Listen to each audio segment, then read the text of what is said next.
So what you roll there, Alan? I keep hearing you playing with those dices. I rolled a fuck you. That could be a 1 or a 20 for me. I don't know which one. Like, what does that mean? Yes. No, I'll It accept just that. happened that I have dice in my hand and I'm a very fidgety No, person. no, I know what you're doing right here. You're trying to get our guest here, and trying to get him in the zen in his zone. What's up there, Solo Gray? How you been, man? I am doing all right, my friends. And yeah, don't give anybody crap for rolling dice when I'm around. No, no, I just want to make sure that Sure. he gets called out for it because he's trying to hide it and stuff with that old It's fuck. not I a wasn't matter of trying to calling hide out. it. I just keep forgetting I'm fucking not muted. You keep doing that, I'll saddle you with a freaking sidekick that can jump through dimensions and is terrible for plotline purposes. That's Alan when he takes mushrooms with me. Yeah, fair enough. No, you actually got me not only into D&D, but for people that watch the Illuminati Podcast, I have now been hosting my own cyberpunk session. Oh, look at you. I've read the whole PDF finally. It hurt. There's so many typos. I mean, it could be worse. Here's the actual Warhammer 40k one. No. Yeah, no, don't do it. Don't. He's already radical enough. Also, Ruthless, you're muted. Very nice red polo, I might say. Or like a kind of a strawberry color, like a light pink, I think. He needs a raspberry beret to go with it. Mm-hmm. Kind you find at a secondhand store. Waiting for you to come in, Ruthless. We don't hear you. He ain't saying nothing. I'm just waiting for it. There we go. Coughing. Shit. How you been, man? Besides, coughing up to the storm and, trying to keep it alive. I mean, slowly dying from this cough, apparently. But otherwise, pretty good. I just realized I have the stories up a little too early, so give me a second. That's a little spoiled, so we're going to be talking about a little later, so, Careful, you keep coughing like that. I'm going to start thinking you're going to grab an intern and start Breaking Bad in a freaking trailer. Alrighty. And on a random side note, we are good as far as audio is concerned. I sound good. Like, I'm not overpowering y'all finally. Everyone is sounding exactly the way they should be sounding. So. Oh, look at that! Finally, magic has happened. Besides the little hiccup earlier with how the story is being revealed a little early, but other than that, I think we're starting off to a great start, gentlemen. Yes. But real quick, Mr. Solar Gray, how you been? We haven't seen you in a while. What you been up to? Well, let's see. Been revamping the company. I'm still hosting my games right here on Twitch on every other Monday and on Wednesday night. I'm going to go back to live broadcasting and working on some Christmas stuff. I've been rebuilding the Wizard's Tower. Right, nice. I seen on your recent Twitch stream you had one of our previous guests on, Miss Jenny. She came on to play a little bit D&D session with you. Oh yes, yeah. She's in the Wednesday night game. That's the whole thing. What tabletop are y'all playing for that session? That one we're playing. Both games are D&D 5th edition. Okay. Because it's easier for the younger people and the newer people to hop on to 5th edition because it's a great gateway game, and you don't need 7 pounds of D6. Is it really that? I have 7 pounds. What? Yeah. Well, maybe I'll run a Cyberpunk or a GURPS game for you. No, I really just need to find people to play Magic the Gathering. Why do you have so many? I just have one little like. Oh, because I used to play Magic the Gathering, and I would make a token deck, and the entire point of it was to make as many creatures as humanly possible. Not to mention, Ganja, the longer you're a gamer, look, if you're gonna be on tabletop role-playing games like you've been doing Cyberpunk, your dice are going to multiply. Look, they're going to multiply like rabbits or 3D printers. These aren't just D20s. Unfortunately, I kind of already got into the situation a little bit. I don't know if it's coming. Yeah. And here's the fun part. If you get into tabletop wargaming, you're going to be spawning. What? Yeah, if you get into tabletop wargaming like Warhammer 40k or the myriad of much better games as there are out there, you're going to be spawning tape measures. What is tape measure? Tape measure? Okay, yeah. That's extra even for me, bro. You might think that. But I commented on one of my previous shows. I'm like, yeah, every time I go to the 99-cent store to get myself some glue or maybe some poster board, I'm like, you know what? May as well pick up a tape measure. Because you need tape measures to measure how far your Tory soldiers go. And next thing you know, you'll have a pile of tape measures. Just like when you get into crafting, you're going to start having a pile of squares. I wasn't. Yeah. By the way, there's not just D20s in that bag. I also have D6s, except I don't think they want to show up on camera that well. Yeah. But they're D6s. We're just going to leave. We're gonna leave my box of dice alone in the corner where it is currently. Are they not calling out to you in the most evil like siren call right now? Oh yeah, absolutely. Yeah. Like anytime I look slightly left, I'm just like, yeah, the box is over there. Yeah, Talking to you like a crack pipe from the 90s, man. Just sitting Yeah. up going, play with us. Though Throw us in a box. I'm really happy coming up here very soon. I'm gonna actually get to play D&D for the first time in 7+ years at this point. It hasn't been 7 years. I ran a game for you 5 years ago. Was that 5? I thought that was. Yeah, no, that was 5 No, years that ago. was 5. I take that back. That was 5. Yeah, I got one session of playing D&D in the last 5 years because normally I'm the DM. And if it's White Wolf, I'm guaranteed to be running it because also, Solar, I apologize for a lot of the dumb shit I did as a player. Now that I have my own 4 dumb players. Okay, so when you were doing that and I was super patient with you, I was super patient because I knew. I'm like, you know what? He's being this way because he's nervous. He doesn't know about how to do the rules. He's afraid of looking dumb in front of people. He's afraid of making mistakes. But this one's going to be a GM one day. I apologize for nothing. I learned that props are not props. They are tools to be used by the players if I don't set boundaries. Yes. Yeah. Not only And will I if not you change... stat it, they will kill it. Yeah. Not only will I not change my methods going forward, I will double down on my current methods. Yeah, this one tried to do a prison break and he rolled a bunch of low rolls. It was great. He ended up in jail. Oh, that's amazing. Yeah. That's where some of the best stories come from. Except every time it didn't. Please tell them your plan for how you were. Yes, please tell them. Right? No. How about you tell them the plan? Tell them what your plan was to fuck up my playthrough. Look, first of all, we're going to talk about that second. The first thing we're going to talk about is how your idea, for y'all a little background information. We play in a cyberpunk storyline. They were trying to get one of their characters out of jail. So it was a good old prison break-in. So Alan was the one because he didn't get a chance to play like this. Is the second time playing. So he wanted to just lead a charge. He wanted to be the guy that was the main person in the storyline because everyone's got their chance to shine. So he's like, let me come up with the prison plan. The whole time he's come up with the worst possible prison plan ever. His first idea is to use the main character that's wanted the most to get arrested. Then use his cyberware when he gets arrested to break out of the jailhouse. Then they're going to sneak in the back and rescue the dude from the back of the prison and steal prison garbs and all kinds of shit. Right off the bat, 90s, our buddy who's playing with us, goes in there. This part of the story. And I want to go my explanation for my This bullshit. is the best part. This is the best part. He goes in there butt naked because he knows how bad this plan is, and he doesn't want to lose all his stuff. So he specifies to me, yeah, I do what he says, but I go in there butt ass naked.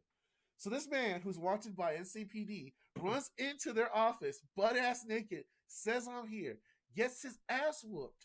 Then they tase his ass and stun his cyberware. Alan realizes they could do this in this game and realize how bad his plan was from plot 1.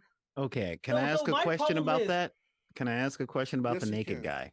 Yes. What's up? Did he at least try and drink water from the toilet and spit it on a guard? No, not yet. He was getting close to that. My entire thing was that he had cyberware that he could go in and do his thing. Yeah. I know how EMP works. I also know that EMPs don't affect batteries.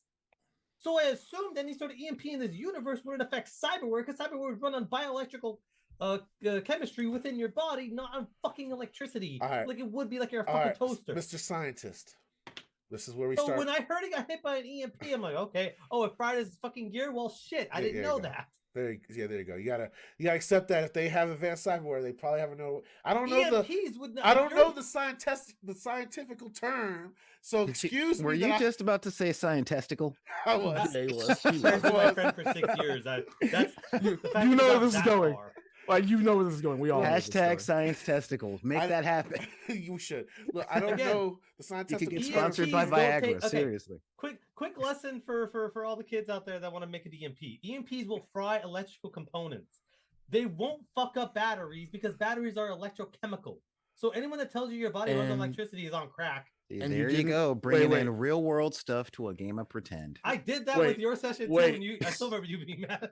But you didn't think that the cyberware had electrical components? No, but I thought that they would be in a situation where their power source would be See, on the this is why I body's said internal Here's- as a GM. here's- heat or by electricity, where it Eh. wouldn't be affected by EMP. If I can butt in for a minute, Yeah.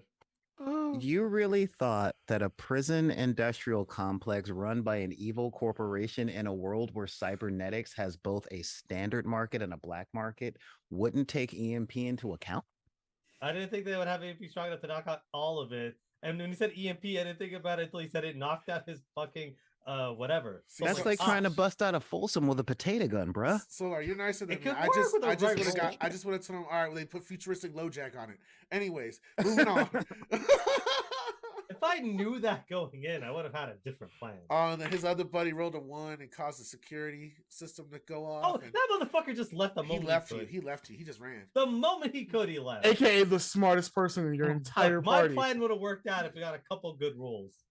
As your Oh. guys' intro GM, my heart is growing so many sizes. I want you to know that. Listen, as the person that was inflicted with ganja after you, I thought this was hilarious to listen to the first time I told Yeah, you. you don't know what I did to him. I caused the genocide in Oh. the storyline. Well, Yeah, he started a goblin genocide in Eberron. Anja, you have a bad habit of Look, goblins, in man. y'all don't understand. Like you're I either was- eating them or genociding. I them. was- And I don't mean kinda. I mean like literally they're the actual cause. They just started killing a bunch of goblins that were having basically a church service. I just want y'all to keep all this in mind the next time you're at my table. Maybe I won't have such a hard time getting you guys to climb in a hole down a ladder. Listen. I'm Oh my sorry, God, there I might see be a plot hole in the down there. ground, Oh. My first thought is no. Look, I got players that are afraid to give their names to NPCs. All right.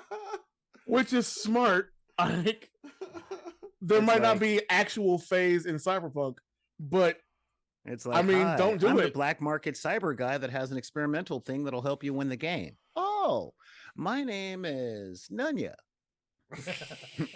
Nunya B. Ness. Oh no, I love This is my friend. This is my friend. Don't trust. Don't trust Ya. He's from the he's from the Chinese sector of town. And No, they trust all my players trust everybody. Y'all don't know how to not say no I except don't trust Alan. anybody. My character was in the city for about 7 hours and already killed a man. Was on the run from the cops. yeah, that's about right. Because in Cyberpunk, who isn't on the run from the cops? so it's like so you decided to just go full Johnny Cash playthrough. Got it. 7 hours. He his playthrough started off, hey dude, you want to kill somebody real quick? Dude. By the way, I want to point out it wasn't even really the real session. This was an equipment fucking run. Oh. This man went I to mean- Walmart and got like co-opted. Look, to these Conan. people have been Yeah. playing for 6 sessions. I had to rush you into this storyline, so excuse me if some things did not seem normal build up, okay? And you were Yeah. on my show when I talked about but and therefore. Yeah. We're just going to Walmart, but my But- players are going to do something that's going to cause a plot. Therefore, I'm going to let them. I roll with the punches. I make good plans, and sometimes I don't always fucking work out. Hey, Gene, what's up? Hey, dude. It must have been like his second or third session. He messages me. He's like, "I'm so sorry." Like 4? He's like, "I understand now." I'm like, "Oh, you've been playing something."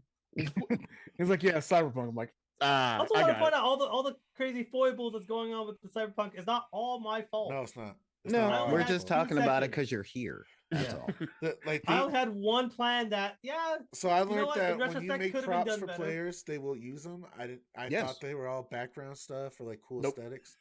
I didn't realize how things were gonna escalate when they were like, "Can we use that tank in the background?" And I'm like, "Fuck, it's there. What you want to do?" with it?" Oh.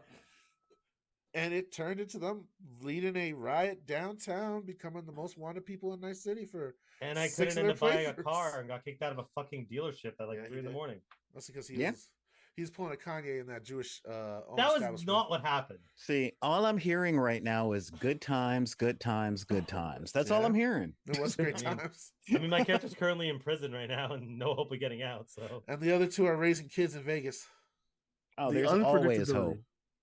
Yeah, there's Yeah. always hope. The unpredictability is part of the fun, especially for us as DMs. Oh yeah. Like seeing what crazy thing you're gonna do to make the story go. Like if you're too stringent on your story, you shouldn't do this. Oh no, Really. I learned that my first session. I was like, all right, so I got this great story planned out of interacting with characters. The first time I interacted with my players, I just went, fuck that. All right, so what y'all want to do? What are y'all doing? Yeah, I'll Kept giving remind me you. impossible rolls like 16 and 17. I was wondering why I was getting fucking. You have no up. security skills and you're breaking into a prison. You're lucky I don't be an asshole and give you 19. I might as well with the fucking rolls I was getting.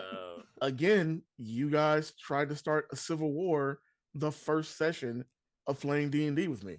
This is really just stuff you earned for yourself. Like I don't tell you. I got a techie that's At the basically end of the Johnny day, my Silverhand. character. It's just hilarious. We're gonna lay my siege. character got his goal. We're gonna lay siege to a House Orion outpost right next to the lightning rail because we're smart people. Look, Next to a lightning rail, are you trying to get murdered? SMRT. Oh. Yeah, look, that was Ganja's plan, you don't and the group- understand. and he Get was the murdered by rogue. lightning? The And whole team listened to the rogue on this plan. And speaking of really ambitious plans that fall apart the moment somebody looks at them with any sort of scrutiny, can we talk about weed legalization? Ooh, Oh yeah. Oh, we got that one coming. A number of things that are failing in America, but somehow thriving in Canada. Yeah, by all means, continue. oh, I love it. And I'm sorry for the scary picture. The couple ones So I is it tried. the fucking Grinch? Like, what are we looking at? The Grinch who stole cannabis, bro. Sorry. We gotta do this. And now, in a world where cannabis is everywhere, The market has the collapsed. market collapses. There we go. So I just wanted CBD, said Grandma. No, if everybody has weed, it'll no longer be special. Can I just have my tobacco over here? Shut up. Here, The you're market the of most cannabis evil of them all. collapses. Out of the shadows, how legalized cannabis left would-be Northern California entrepreneurs bitter, broke, and So is it the angry. market actually collapsing, or is it just not like four Yes. guys are running the whole thing, and now like other people are just making? You're decent pretty amount of money? close. The market is collapsing because four guys run the whole thing. See, Yeah, I thought but it was my whole because thing is that weed is it didn't exist. actually- It was just an NFT. That's all. I'm Don't trying, tell them, man. They're already stressed enough. They don't I'm have trying to weed. recoup on my board apes losses. All right, this is my Man, last shot. Weed's really an NFT, and CBD is really cryptocurrency. How can we blame this on Elon Musk? I mean, Very Don't easily. get me started on apartheid Clyde. I Look, told y'all. Damn, I told all y'all. when it comes Oh, to he's this such a lease- genius. He's an apartheid prince. This is not going to end well. I mean, he did come on the show a good number of years ago and told us that Elon Musk was a joke. I do remember that rant. Yeah, I cannot believe it's that I a didn't great rant. believe- We've got it saved. It's on the Mhm. YouTube channel. Yeah, go check it out. But I do have to ask you, Solar, because you are from California, and Yes. the market was born and it started there out there. And I think it was 91 is when you guys Prop 215 passed, right? Yep. Get high, make money. Yep. And so that's when right when it starts. So I want to ask you, do you know anybody in the industry or people that are in the peripherals industry where this is actually affecting them? And what is your take on this whole story that's coming out of this right now? Quite a few, actually. And the capitalist in me is saying, see, you should have diversified your portfolio. The second part of me is going, weren't you the one saying drugs are bad in K when Reagan was in office? And the third part of me is going, this was inevitable. Okay. When those things passed here in California, they did what every major corporation does, which is close the doors to the people who are actually competent at it and open the doors to acceptable people. Okay, because you guys remember when it was legalized in your various states, how felons were barred from selling weed. And here in California, the number one felony came from selling weed. So Hell, the here in people who knew California- the market. Here in Colorado, they refuse to even get people's things passed expunged. I mean, Yeah, exactly. So, same here, same here. So, the people who knew how the business worked, knew how to get the clientele, knew how to make the thing run longevity, i.e., the ones who created the industry, were barred from participating in the industry so that old balding white guys with a whole bunch of money can come in and buy these dispensaries and try and run them like they're running a freaking software corporation without any idea of what their market really was. So the fact is, I'm surprised that crap lasted this long. And You honestly, know, honestly, go ahead, I don't think that. Well, it doesn't surprise me it lasts this long. In fact, I don't think that this would have happened if not for how legalization went in other states. I think your problem was in the beginning it was California, and then it was just California and Colorado, and that's all you went to. If I'm not going to Colorado, I'm not going to California, I'm not going to get weed. And as states did the dabble of we're going to decriminalize or we're going to do medicinal, and then other states were like, you know what? Finally, we'll push for recreational use. We're looking at you, New York. Yep. Hey, shout out to Missouri. We just passed this year. That's right. Smoke if you got them. It's starting in February. But that process really took the market from a really centralized, booming location to decentralize across the country. Look at the amount of states that have legal marijuana right now in some form. That's where the market share went. And in those states where it's brand new, you have to have a company in those states in order to sell in those states. Well, if I live in Champaign-Urbana, Illinois, I'm not going to fly all the way to Denver to get weed. I'm going to go up to Chicago to get it. If I live right across the border in Arizona or New Mexico or in Nevada or Utah, I'm not going to go all the way to California. Look, but something's closer. I'm glad you brought that up, Ruthless, because yeah, Colorado accidentally let the bag out. If you guys check out any of their news stories from CBS or NBC, the local stations here, they basically had one revenue guy talk about we're worried about our outer border states and their possible revenue that they get from cannabis sales from people visiting outside the state and going back to their home states. Did you just hold on a second? Did you just say that you guys advocate trafficking over state lines? Basically. Not explicitly. And not only that, but you put that into the budget. Yeah. Well, all I have to say about this is you say Missouri is legalizing? Yep. Yeah, it's legal. We passed in November. So it kind of looks like we need a storefront. Look, Illuminati Kush coming to you. Or not. I mean, it depends on if they got actual equity licenses they're promising. Given the amount of my trips out of state that have been funded just by me bringing people stuff from California, that might not be a terrible thing. We'll call it the pot of illumination. The pot of illumination. Yes. Honestly, that's our strain. My biggest take from this, and the reason I want to bring this up, and I think this is a great conversational piece, and I'm glad that you joined us here, Solar, especially for what you can add on to it. What really happened, and again, I'm piggyback a lot on Solar's opinion because it's similar here in Colorado, was a lot of people that were main parts of the industry, main growers, they had already got cut up in the system, and they already had gone down for certain crimes, even if it was just simple smoke and possession that they happened to get caught up in.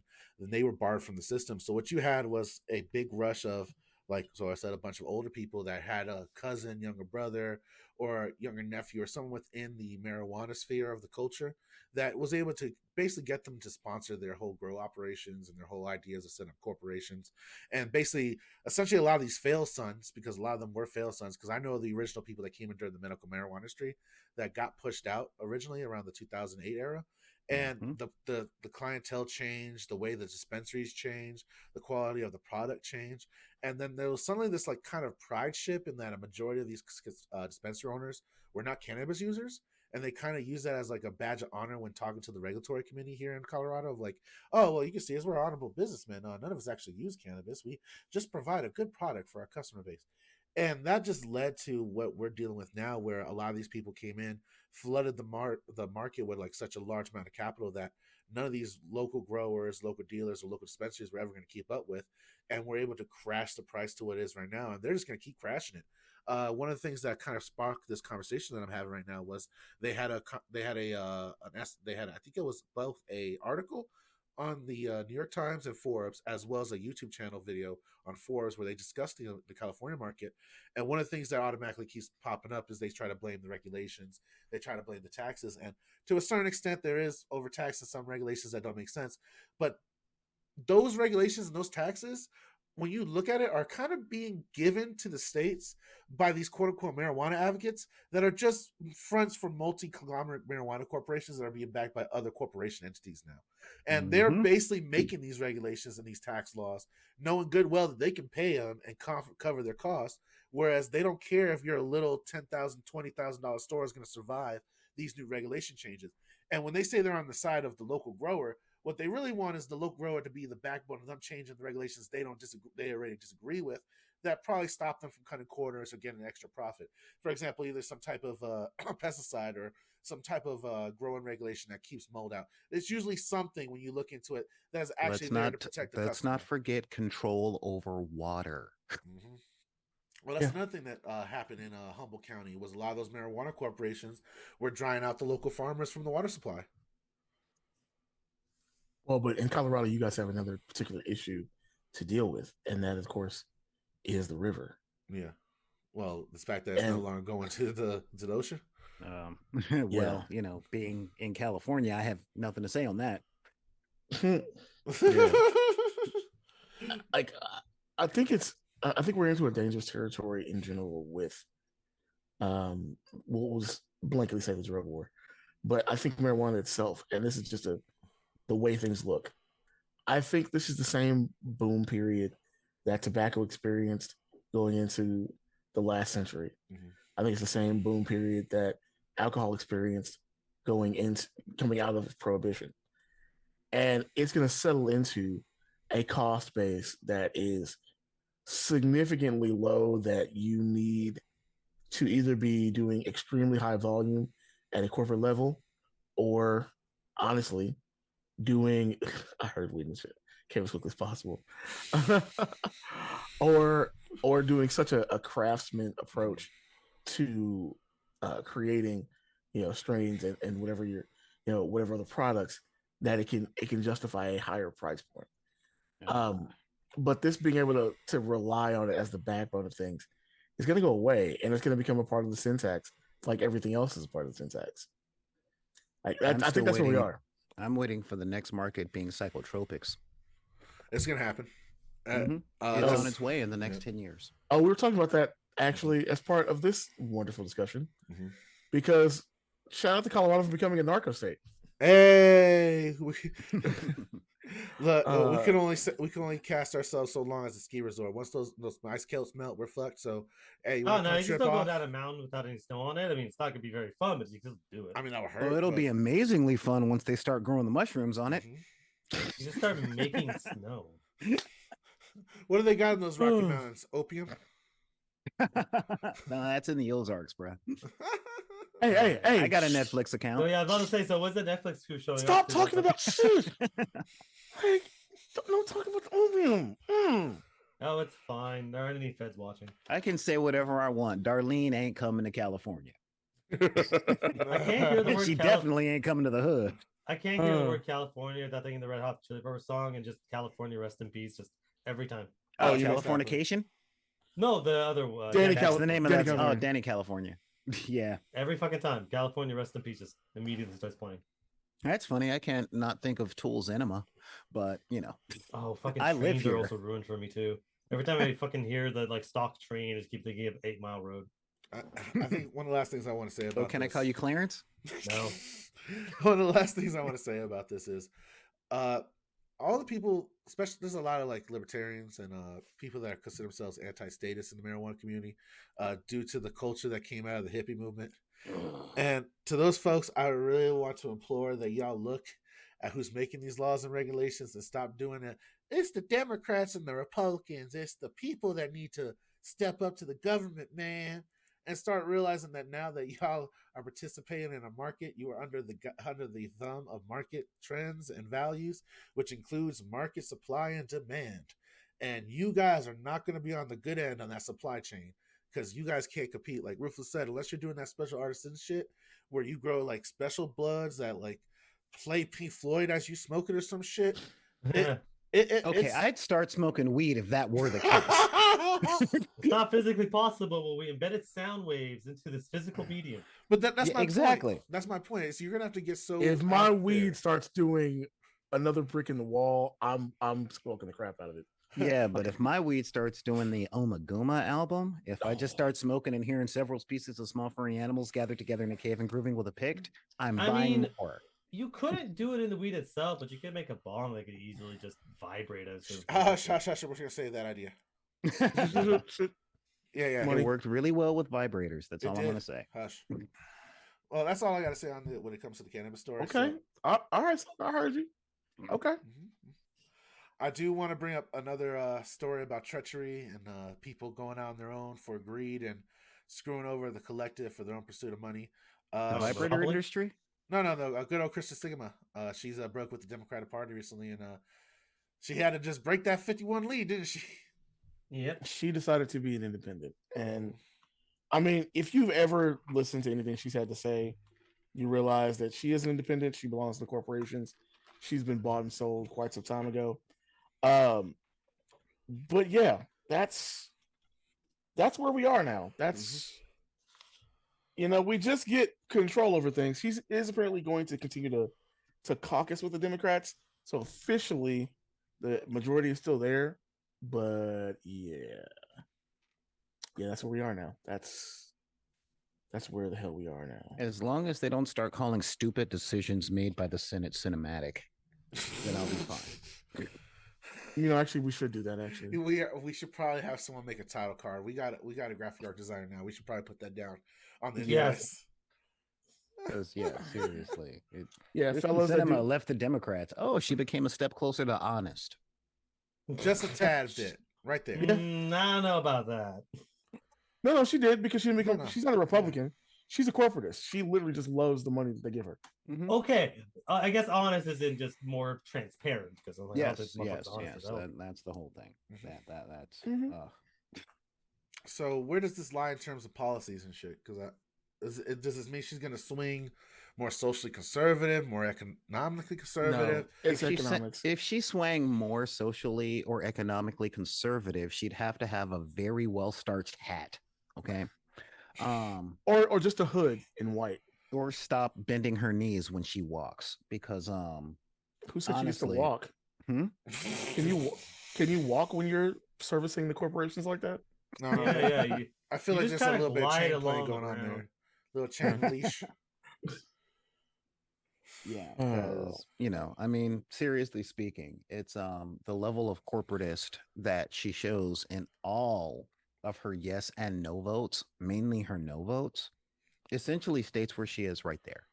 And Tenham got a point in the chat talking about she's going to go with whatever the lobby pays. But remember, we got so many different lobbies in this country now, and they have their own political ideology, their own political flavor, their own different pet issues and shit.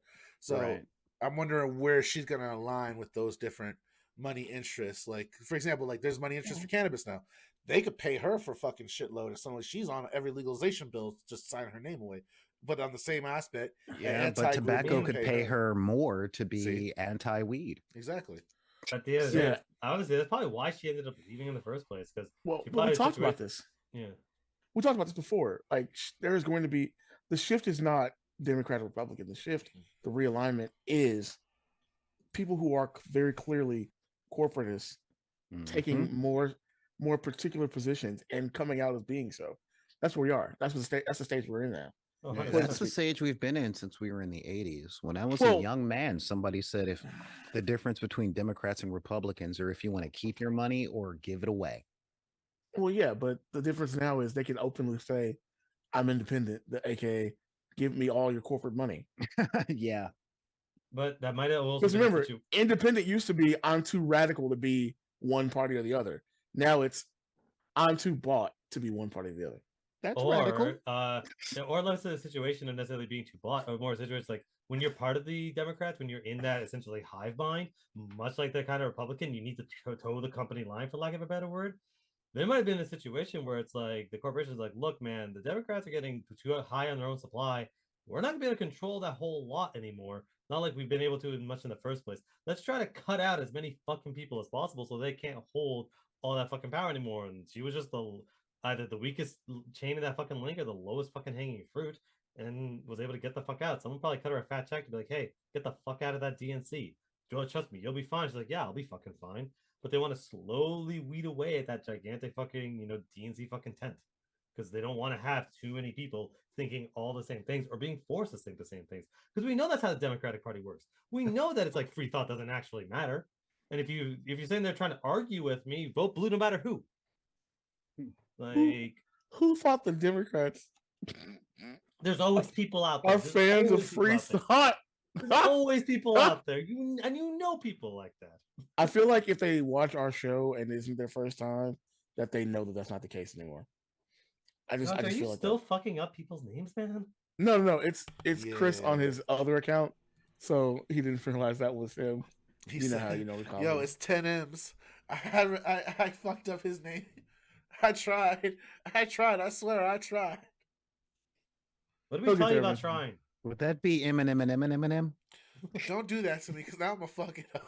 Yeah, how the fuck did you grow up on Eminem with that many fucking like? Oh, bro, I used to say it 4 or 5 times. I was that kid. Okay, and you're the one kid that kept calling him Marshall. Let me get the bag of Marshalls, bro. Oh man. But no, this is really kind of a like canary in the coal mine situation, because what it signals to me is that there's probably gonna be some more major exits. I just don't know who yet. Manchin probably, but I'm wondering who on the right is gonna do that. Obviously, Yang is out there doing that. I guarantee they join Yang's party. I'm wondering Romney is teeter-tottering. Mm-hmm. Yeah, I could see Paul Ryan doing the man has too much money to go bought. To go independent so that he can get more money. No one ever makes too much money to take a free soda, bro. Yeah. Fair enough. This is Bain Capital's guy. Like, he of course would do this. Are you kidding? Look, man, I'm still mad we didn't take Bloomberg's money, so I get it. Look, that would have been an easy check. Oh, we have to do it. And we can never do political coverage again. I feel like our she's a politician. She's taking money. I feel like our audience would stand ruthless.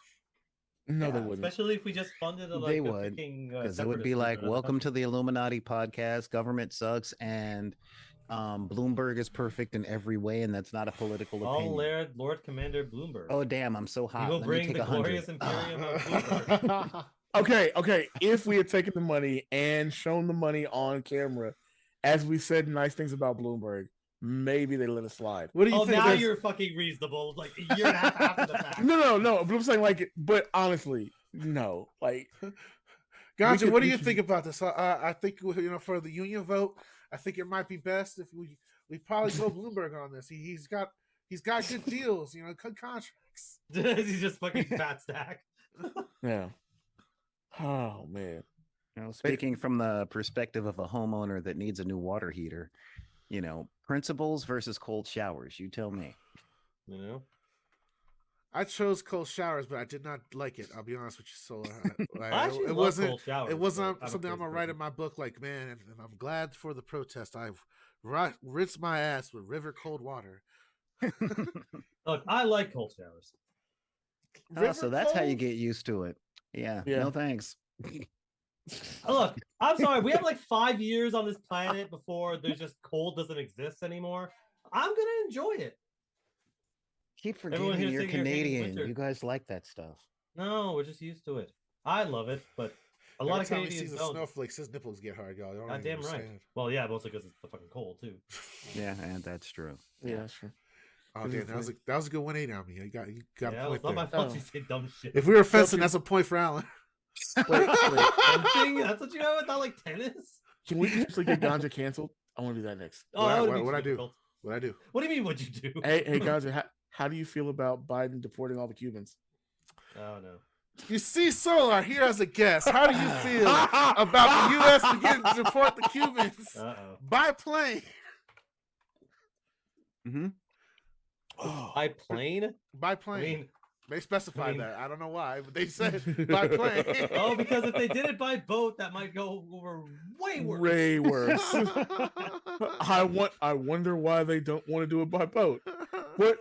Is there some historical reason they don't want to put Cubans in boats and send them south of Miami? I wonder why. Ruthless. You know, We reached. something about there's Hold a on line now. there they don't want to cross. Nah, they don't want to cross that. They'll cross that bridge when they get there. Ruthless, we reached out to the Chiquita Banana Company. They're willing to give us some boats. Are they? Fuck. No. Folks, if you Google Chiquita Banana Boats, just you're welcome. Yeah. You're welcome. All I can say is that you're welcome. Just wow. I got nothing. I got nothing. My question is, are they smoking or non-smoking flights? Oh, damn it. And the Puerto Ricans laugh at the Cubans harder today. Yeah, the Puerto Ricans are like, hey, we're a state, man. Look, they colonized us, man. Yeah, I'm sorry. What do you want from us? Well, all of Haiti is going, haha, your turn. Yeah, I've always hated that haha your turn shit when it comes to fucking No, you gotta understand look, nah. No, hold on, let me explain to you. They're gonna come for everybody. Hold on. Shh, let me sit down here. Sit down. No. What you don't understand about the Miami Cubans, Alan, is when they came, they got health care, they got social security benefits that no one else received.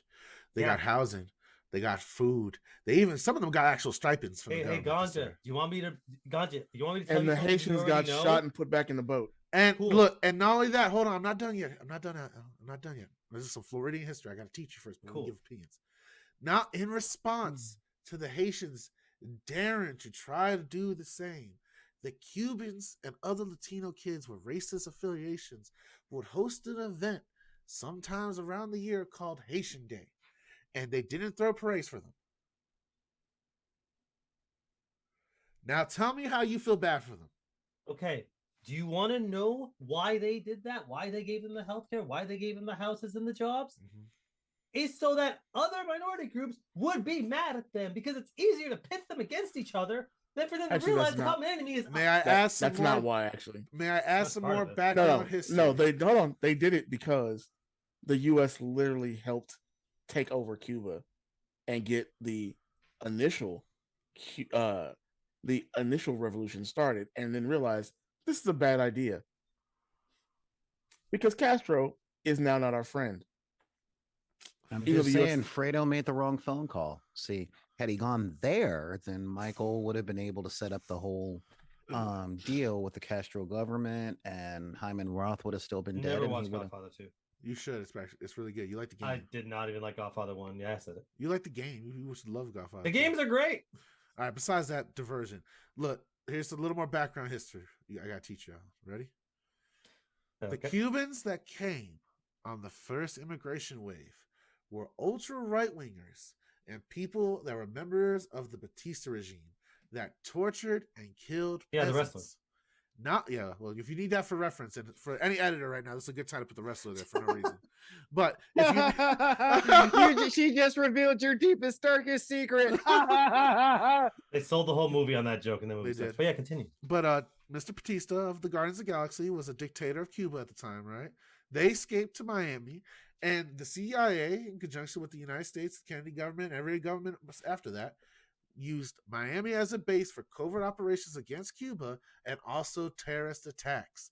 They blew up buildings in Cuba by planting them in Miami with ultra right-wing Cubans that then came over to Florida and started the drug trade that gave you cocaine cowboys.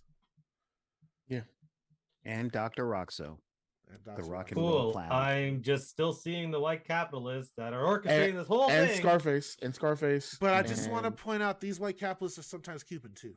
And Bad Boys 2. And my entire childhood fighting crack dealers. And Rick Ross's entire career. Oh yeah. Both of them. High Rise. I was gonna say both of them. And Donald Trump. All the Rick Rosses. Yeah, actually, yeah. Yeah, Trump was Rick Ross Cinematic Universe. That mafia was selling cocaine back then too. The Rick Ross Cinematic Universe. Wow. That's a wild. I just wanted to play tennis, yo. Anyway. But yeah, that's where we are. So, Rufus, how do you feel about the Cubans being deported? I mean, I feel on two sides. It's obviously folks know about my good friend Luis, who is Cuban, and came over first to Canada and then to the U.S. When he was a child with his dad and his mom. The only thing I'm happy about with this, because I don't think there's anything that is positive to me about it, is that the positive thing for me is that the policy is now at least being applied more fairly. Mm-hmm. But this is not really going to fix anything. This is in fact going to make things a lot worse. This is what it is. So did the Democrats just void the Cuban vote now forever? No. Because I don't They'll see get it back somehow. I don't see how. Well, they haven't got it back since Kennedy. Yeah. They basically just said like we don't care about it, but it's not gonna be gone because here's the thing: as long as they get preferential treatment in coming over in a legal fashion, mm-hmm. they're gonna have that. Which support. Is one of the things that's part of the deal. Yeah, this is really just a show of force to remind them, hey, y'all been getting away with a lot, and we're gonna stop letting you get away with as much. That's all this. Well, the white colonizers will take and they will give as needed for whatever their needs, not to yours. So I got a question there for you, Alan, as you say that. What's up? They gave us back Brittney. Oh man, I've been hearing this all over the goddamn place. They like everything that's happening. And I'm sure most people that follow the internet. I fucked up. This should have been after the weed story, but I couldn't help myself. That was the perfect setup to go into the next one about Cuba, and I couldn't resist going into it. Yeah. But this Brittney Griner story, it does come back to the weed, mostly because she was caught with either CBD or a small percentage THC cartridges. Kind of irrelevant to me. I think drugs should be legalized and should be treated as a social issue rather than an actual criminal issue. Who knew Ganja Guru would support such policies on drugs? But wait, Ganja, you like drugs? I love them. But when it comes to Russia, a lot of people are showing the kind of racist side on this one. Oh, it's so extreme. Kind of? This I say kind of to be nice, and I don't think we should be nice anymore. So this is extreme. Like some of the most extreme racism I've seen in a long time. Because even before she got released, people were like, "Oh, she hates America. Oh, she's a she deserves to be in fucking jail." Don't forget sexist. Oh yeah, of course. She's a black woman, so. Oh, anti-LGBT too, because they said that shit too as well. True. But it's like, yeah, all those extra modifiers of, oh, she deserves to fucking be there. Oh, good, she's in the, oh, she's in America, but she wants our fucking help, yada, yada. Basically treating them at the moment you have any sort of freaking negative opinion about your country, suddenly your country should abandon you. Even though half these stupid motherfuckers hate the goddamn current government. It's like, it's just them basically just being, continuing to expose their own racist fucking beliefs. I was before she ended up getting released. Because suddenly, the moment anything kind of like somewhat positive happens or someone's coming home after being, in my opinion, fucking wrongfully convicted, getting back home, suddenly they become political fucking experts of what should and shouldn't have fucking happened. Because what ended up happening, and Ruth is probably going more into this, is they let out a freaking Russian arms dealer basically as a trade to get Brittney Griner to come home. Like, that's basically what ended up happening. And people are losing their goddamn fucking minds because they're like, oh, no, I can't believe they let such a dangerous person go right back on the street just for one fucking person. And that's the nicest thing people have been saying. Mm-hmm. Yeah. I've seen leftists, quote unquote leftists, even say that the fact that Biden was willing to get her out instead of someone else that's he could pardon here in the United States would have shown his favoritism towards celebrity politics and towards people that have rich standing and fame. And even if that's the case, that's kind of a weird leg to stand on, man. Because when this first happened, I was kind of conflicted as well to a certain extent on that belief. But like, one does not equate the other. Just like I said last time, like you could also be like, "Hey, I don't like that celebrities get preferential treatment, and I'm glad she's coming home." Like you can believe both; they're not mutually exclusive. They're still people at the end of the day, even if you're like, "Oh, they're rich, bourgeois, whatever the fuck." And let's be honest, she wasn't arrested because suddenly Russia gives a fuck about drugs. They caught her with something, and it was a perfect little political ploy that matched with their invasion time. They didn't give a fuck. Yeah. If she didn't have drugs, she would have been arrested for being gay. Yeah. For driving, for acting in an uncomely manner for a woman or something. Are you ready? That shit. Look at FIFA. You ready? Yep. All you, buddy. Okay. I just wanted to make sure before I drop this part on it, because our audience is going to be like, well, why is Brutus not talking? because I was waiting. I want to give them time because here's the thing. First up, we'll get to the racism in a second.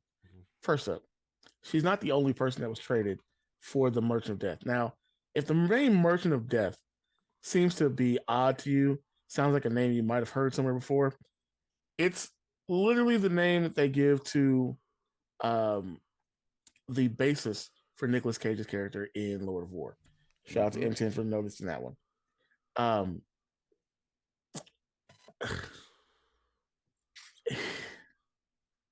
It's like it's him. It's like they made changes so that Lord of War wouldn't be entirely accurate, but basically that's him.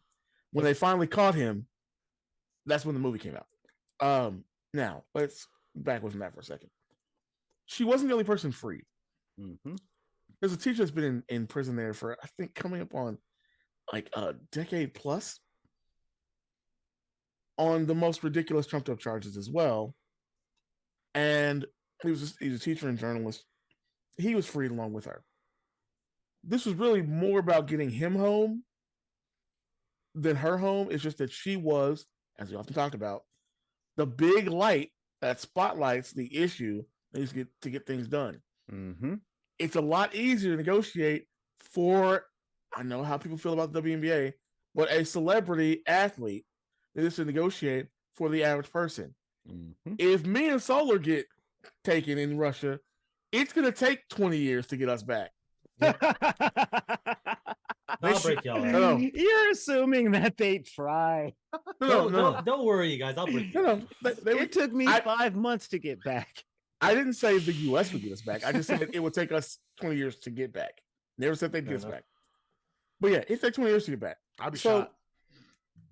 Well, yeah. It took me getting together with Jake and Hagan fighting literal monsters just to get to a freaking jar of peanut butter. Okay, they'll do that. They'll gulag you guys, and then they'll put me in the red prison battalion they got going on down there in Ukraine and shit. I have to fight the Ukrainians and lie to myself that they're all Nazis and not school teachers.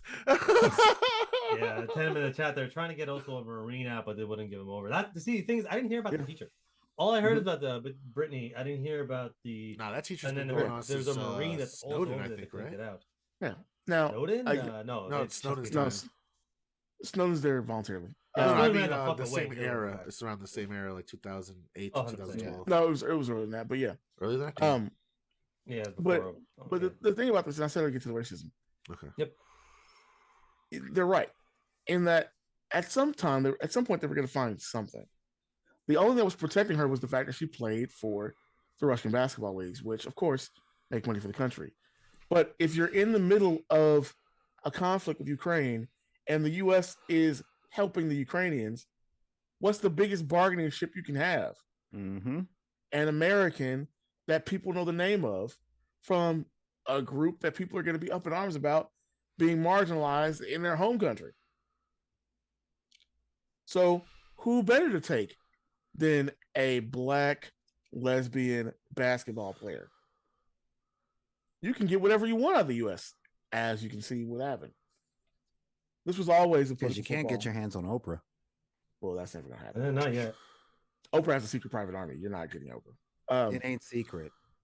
And it ain't no. You know about one. She has a secret one. She's fucking MI6 working for her too, like. I mean, probably. They're called Russian wives. Yeah. So yeah, you've got to like. This is really one of those situations where it was never going to be simple. It was always going to require somebody big, and yeah, they want him back because he makes them money. Hell, Vlad himself probably wanted it back. To be honest with you, because he makes them money. You guys taught the Russians capitalism, and they took to it really well. Yeah. They were like, we were waiting for this opportunity for our whole lives. Damn it, McDonald's. You did it again. Yeah. But really, you can't blame McDonald's. You actually have to blame Pepsi because Pepsi's the one that started this problem. Fair enough. And Levi Strauss. Everyone forgets Levi Strauss. Oh, we actually brought up last week, so no. Yeah, they're glorious white man only pants. No, y'all are acting like I watched this shit. They're blue. Because... remember, there's a reason that the pants are blue. Yeah. Explain that Blue one, eyes. Mr. Conspiracy. Okay. Get it? Blue eyes. Come on, Area really? Blue Come on, Jean Gonzi, Matters. roll with it. Blue Jean Matters is the joke we're going with. This is the bomb the barrel you got right now. Well, I don't know if you had more than 3 brain cells operational right now. I did. That's why I figured out you're making jeans jokes, and I was disappointed in you for that. That was a great joke. You fucking ruined it.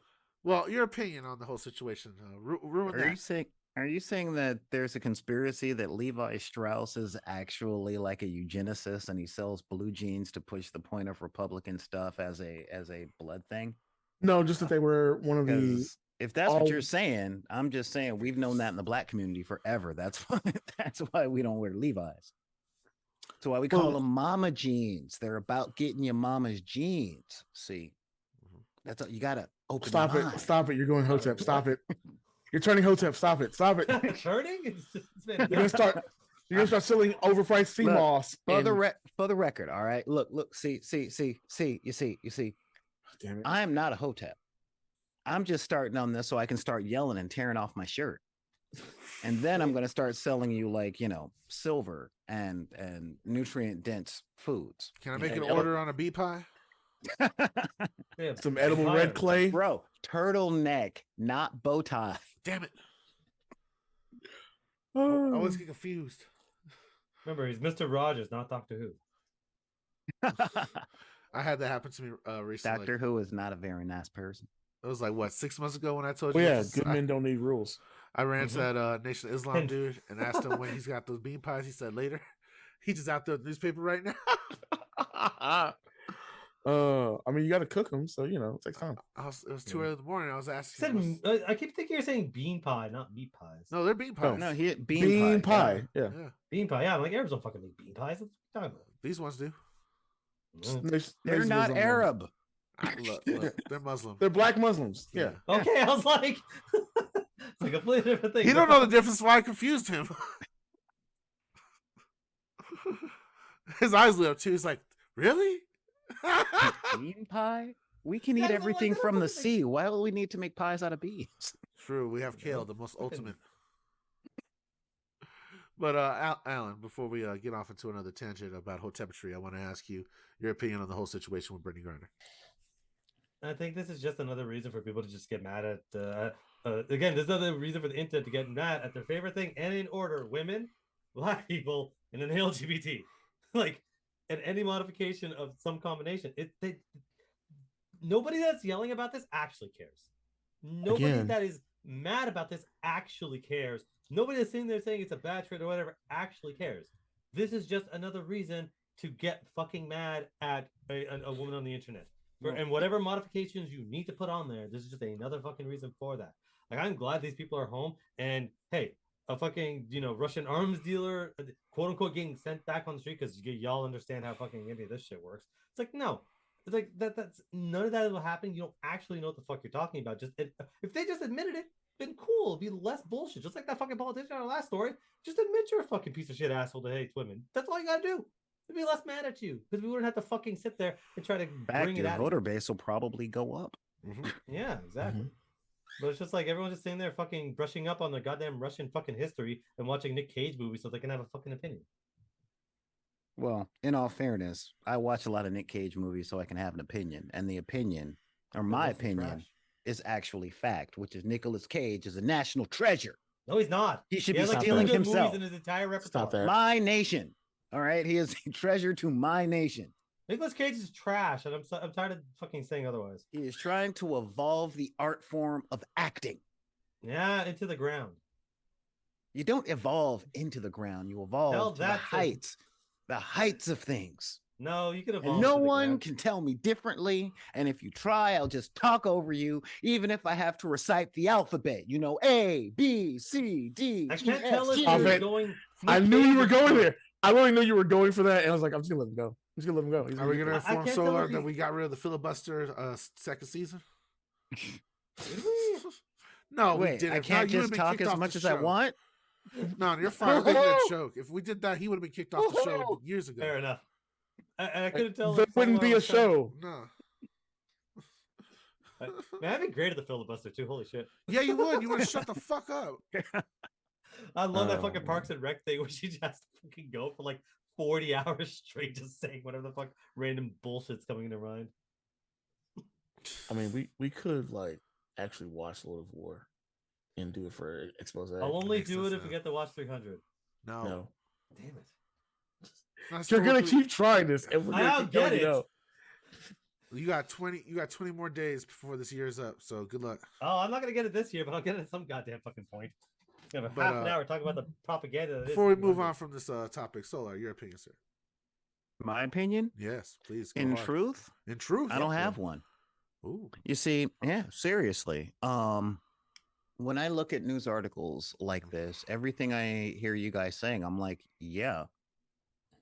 It just makes me wonder what legislation is up for voting that actually affects people on a day-to-day. I am happy that she is home. And as far as, oh my God, they let another criminal out on the street. Arms dealers are going nowhere. Okay. In 2002, America came public with the fact that we hire mercenaries to do war crimes so that we can keep our face going. All right. And make no mistake, Blackwater guys make $100,000 a year. What do Americans think that they do? Okay. Drugs are currency for black market weapons. All right. That's just how it is. That came out in the 1980s with the Iran-Contra stuff that Reagan was like, yeah, we're paying them in guns. They're giving us heroin. That's the way it goes. This is the way the world has been since my childhood. I think the anger and the outrage comes from people just finding out about it. And they're going, oh, no, this is bad and okay. But they don't think about the deeper political connotations. They don't think about the implications, nor do they understand the politics of power. You know, yeah, we needed a public face to let out on this stuff at a time when there is political strength to gain. This is how the game works, guys. I'll go farther. You need arms dealers. Well, yeah, how else are you going to buy those arms? No. You need them for more reasons than that. The black market does not operate without arms dealers, obviously. Mm-hmm. But the way that you get, and it doesn't matter what country you're from, your home troops back in conflicts or get them away from potential war crime situations is through the black market. Mm-hmm.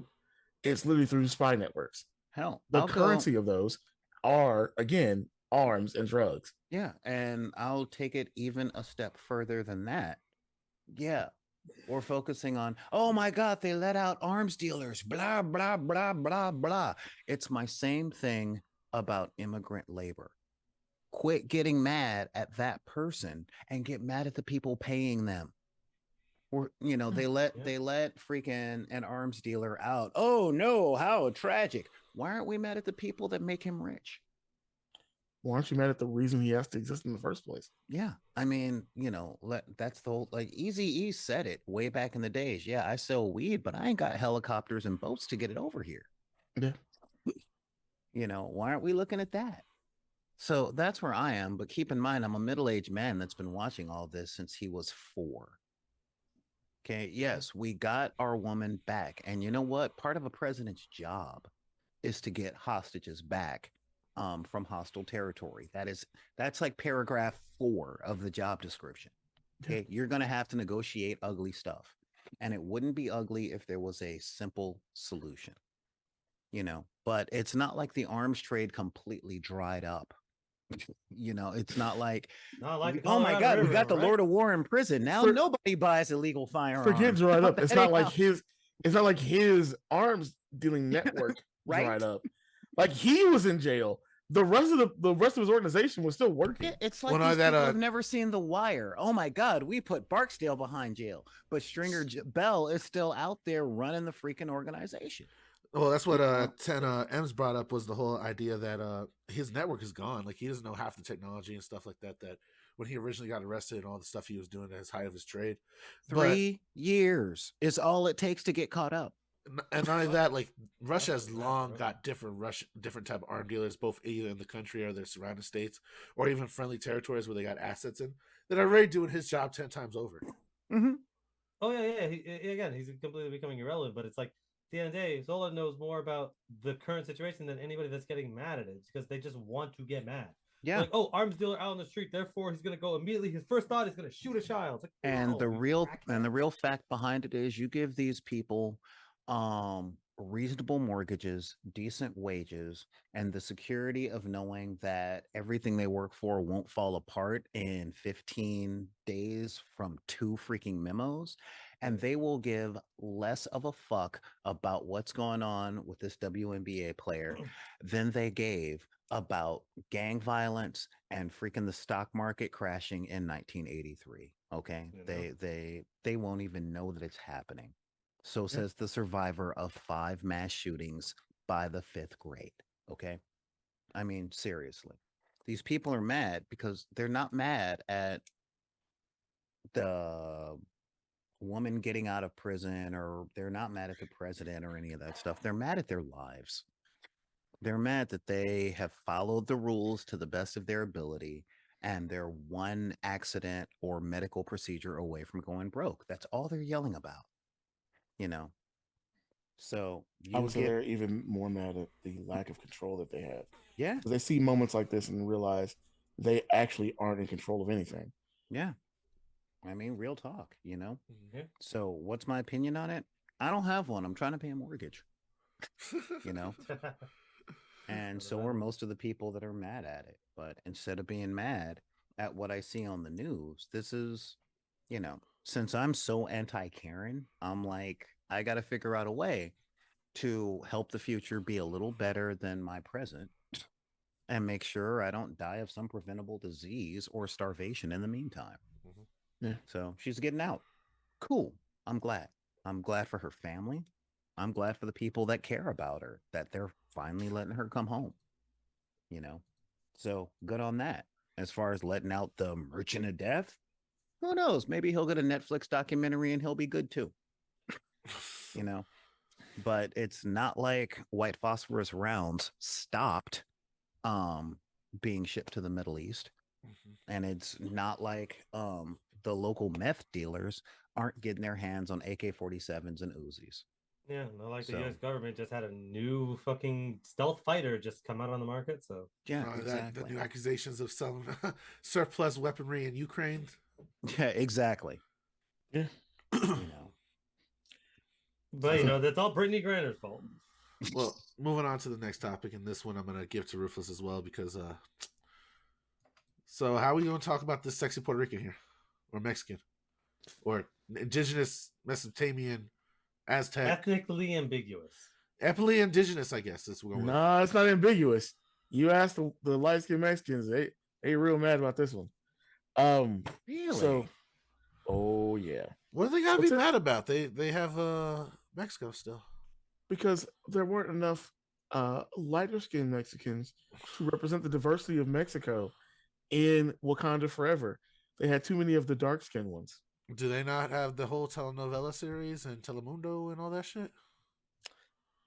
I mean, I'm just telling you what they said, bro. So Where to were that y'all question, when I was getting mad at Dune for being primarily based on Middle Eastern situations and not having a single Middle Eastern person in the entire movie? I was right behind you getting mad at you for They- watching that shit 4 times. they didn't I care. I was right there with you. I was right there with you. No, I've no. always had a Goddamn problem worms with called Middle Al Eastern Shahid and nobody representation that looked- within those novels.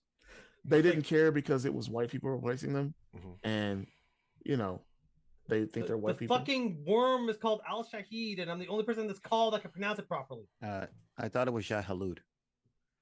Okay, I'm thinking Yeah. of what they called there's a bunch of worms in there. So Yeah. It's a bunch of worms. Sorry, gamer Different geek. one. okay, there are 2 people in this fucking call that can pronounce it. Like, you know. But No, yeah, no, you should be noticing things when they first start calling him Moadib. Like, dude, I That's started not a losing white my name. mind. I started losing my mind when I fucking was like, I can understand that. I'm in a theater full of people that don't look like me. Like, why is this not fucking How happening? did you turn this into a conversation about Dude? It's Look, me. And how it's- did Nick pop in as it's soon as only the your fucking reference. started? all right. Oh, that's because just time prophecy. is important. That's just prophecy So- right there. So they're very upset about Yes. the lack of representation of them in the movie, despite the fact that the whole point is in this version of the story, Namor is, excuse me, let me call him by You gotta whisper it name slowly. first. Oh. Khan, the feathered just calling him serpent god.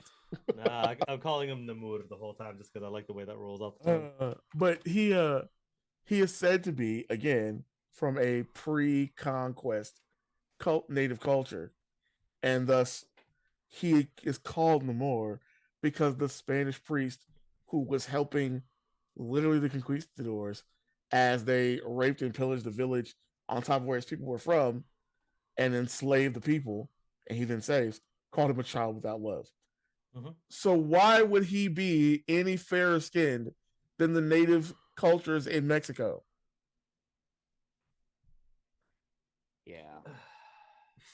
So it brought me to this question of like, and we didn't have a topic yet for it, of what do you actually owe the community you're from?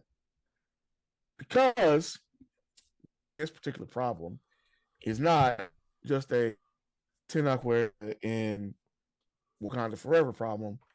It's a Deion Primetime Sanders, former coach of Jackson State University, current coach of Colorado University problem. That's right. Full circle. We're back to the state of Colorado. A lot of Black people are very upset that Deion Sanders did not stay at JSU to keep coaching, despite all the things that we know about what's happened. What's happened? First, Deion Sanders was spending half of his actual salary yearly in order to take care of not extra stuff for the football team, basic things like coaches' salaries and facilities. He literally bought the stadium that they're in. The practice field they use, Deion's money. Their uniforms, Deion. Over and over again, you find Deion Sanders either using his connections or his actual money to take care of the football team he was coaching, despite the fact that they had an agreement to pay him a percentage of ticket sales over a certain amount each game that they never paid him. That the money that they received as a bonus for getting into bowl games never came to help the football team's facilities or to help them as students on the campus. Mm-hmm. Despite the fact that instead of giving him the raise he asked for, they wanted to raise him to $1 million a year and make him pay all the coaches' salaries out of that $1 million a year.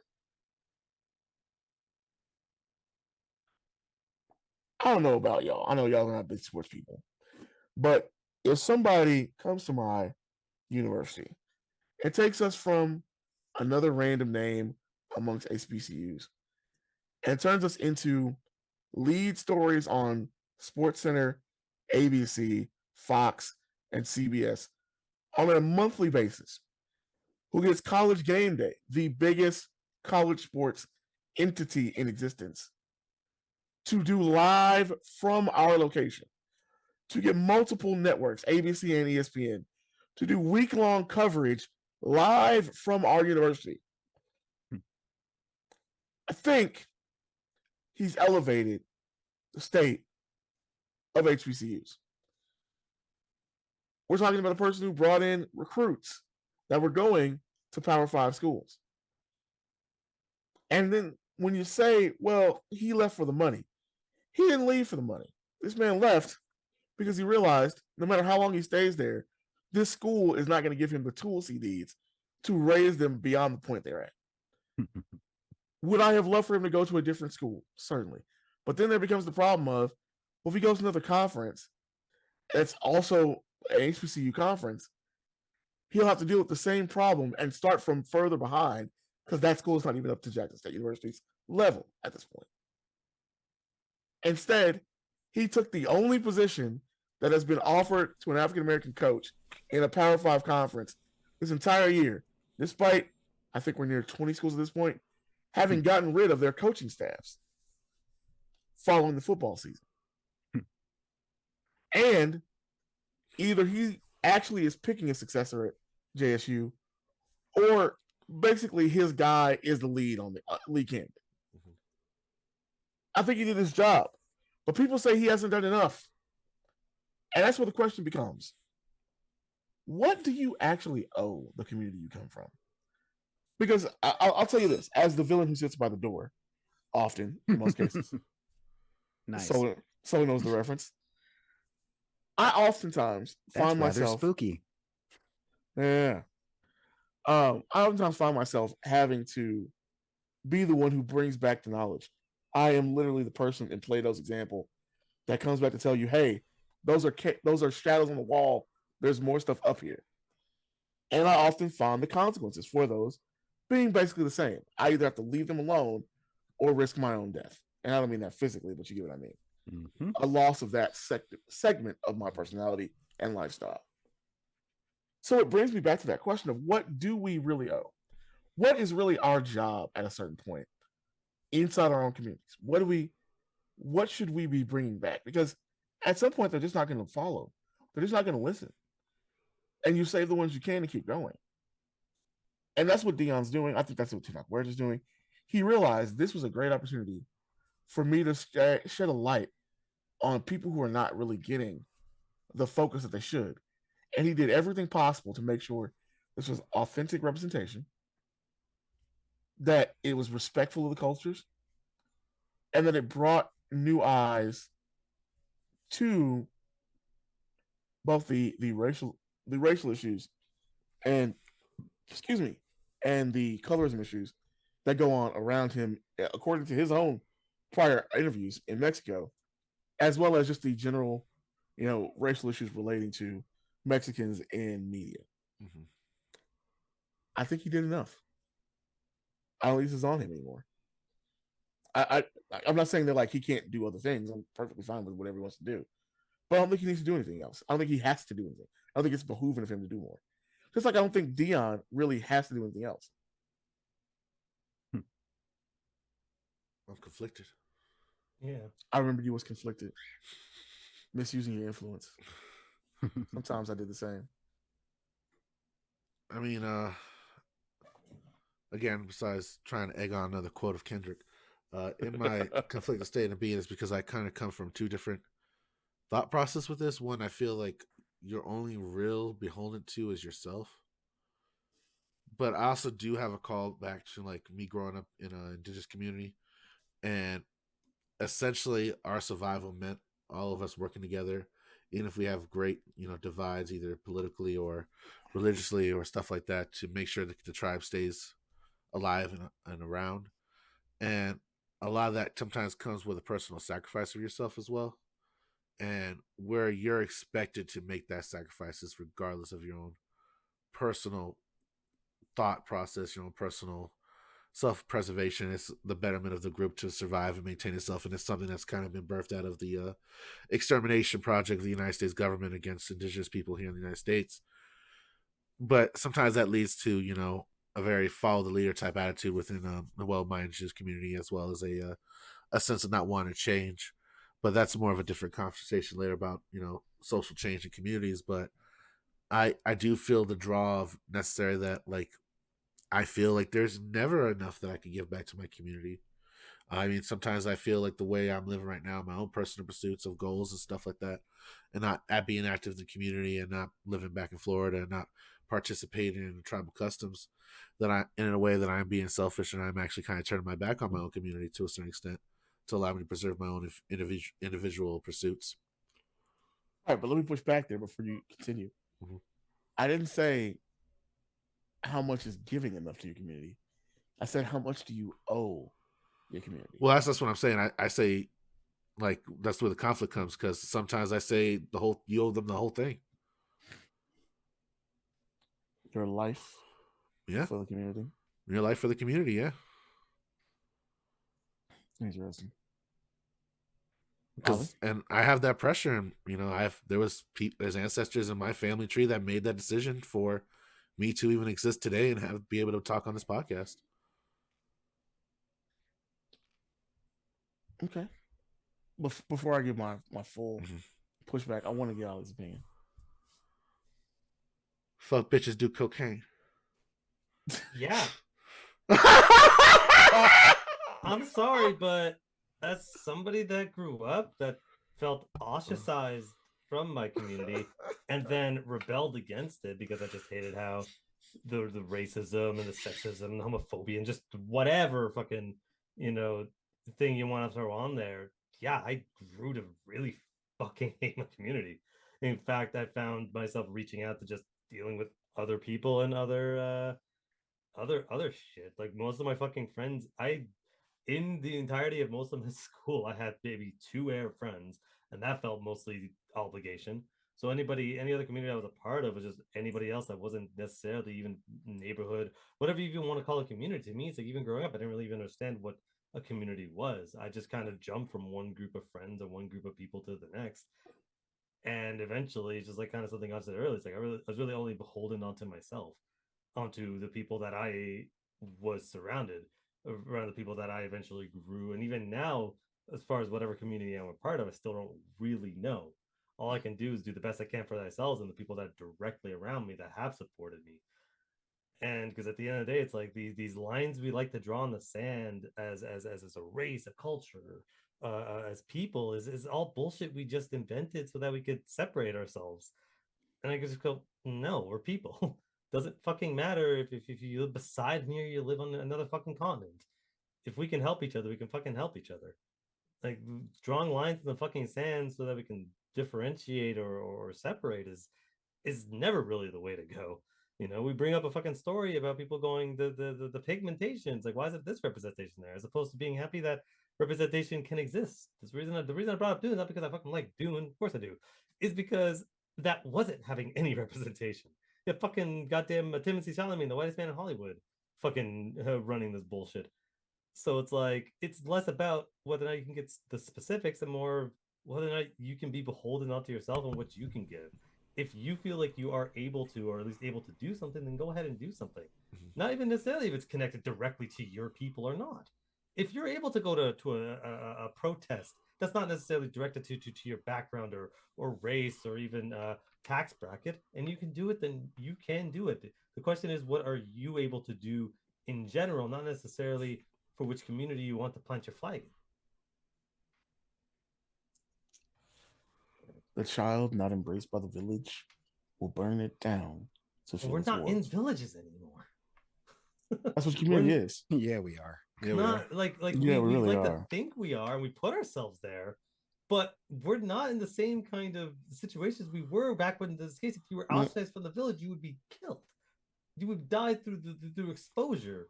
You're not having that exact same situation. I would make the argument economically if you're from a certain benefit tribe that gives you the ability to have an economic privilege from that tribe's benefit in shared gaming, shared resources, or shared economic wealth, and you suddenly get put on that disrollment, and you're no longer considered a member of that tribe, and you no longer receive those benefits.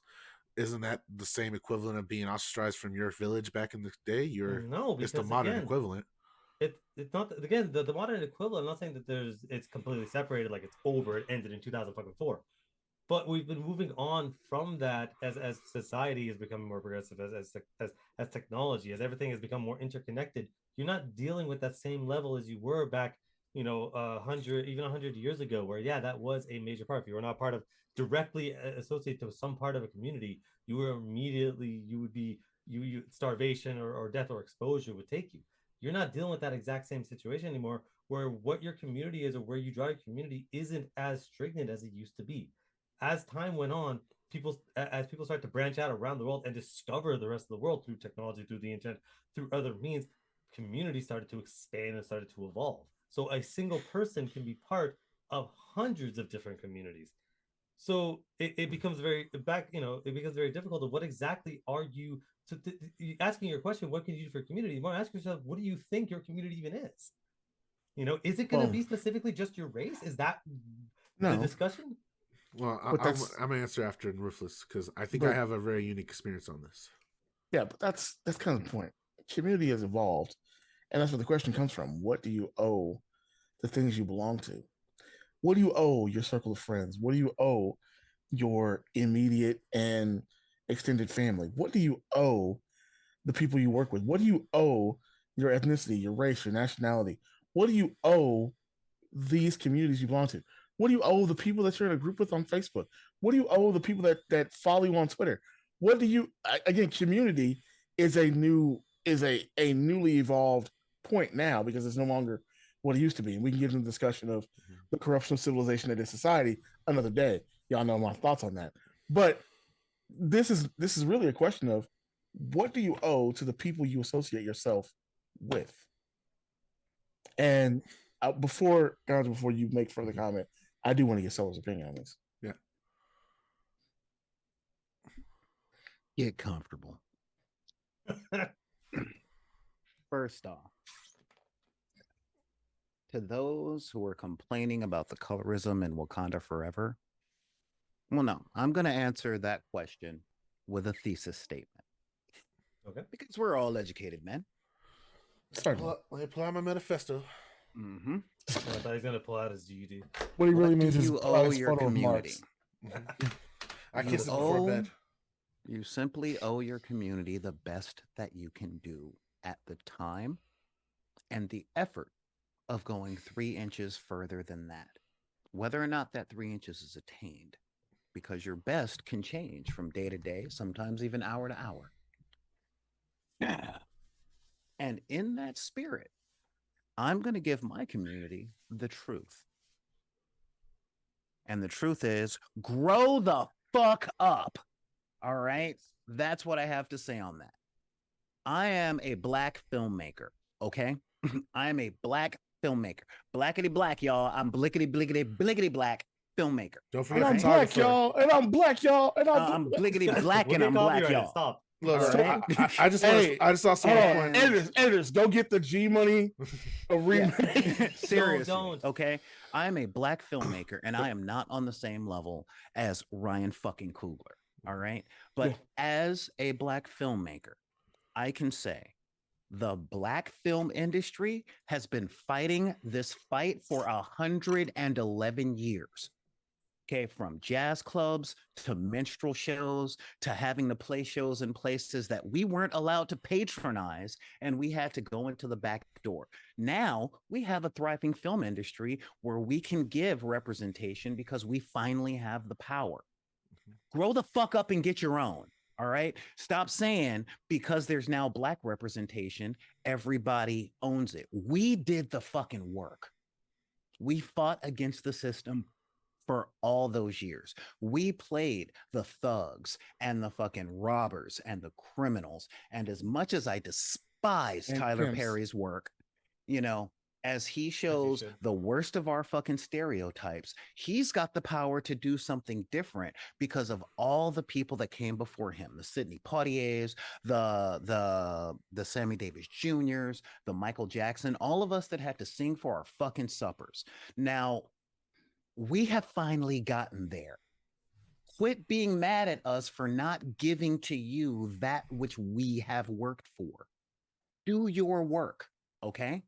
I hear this all the time when any Black issue makes any fucking forward progress. Everybody else wants to say, what about me? What about me? What about me? And I ain't being a hotep, all right? Black Lives Matter started off with Black people being shot by police for the most mundane fucking things in the world. And running away is something to fear for your life because a nigga is not allowed to run unless it's on a track that white people make money from. And people jumped onto that. Now it's all lives matter because I feel left out. Fuck you. Grow up. All right. If people are complaining about the lack of diversity and representation in Latino culture, where the fuck were you with Lin-Manuel Miranda's second movie? Okay, the one that wasn't Hamilton, that had people from all over the place. Y'all were bitching about that too. So real talk, become filmmakers, fight the fight, make the movies that you want to make. And I hate saying that because I know the Hollywood machine. I know how difficult it is. But let me comment on that too, because I owe you guys my best and I'm trying to be better. This is Latino representation from a Black director working for the whitest of white companies, fucking Disney. All right. The fact that y'all got any Mesoamerican representation is a show of progress.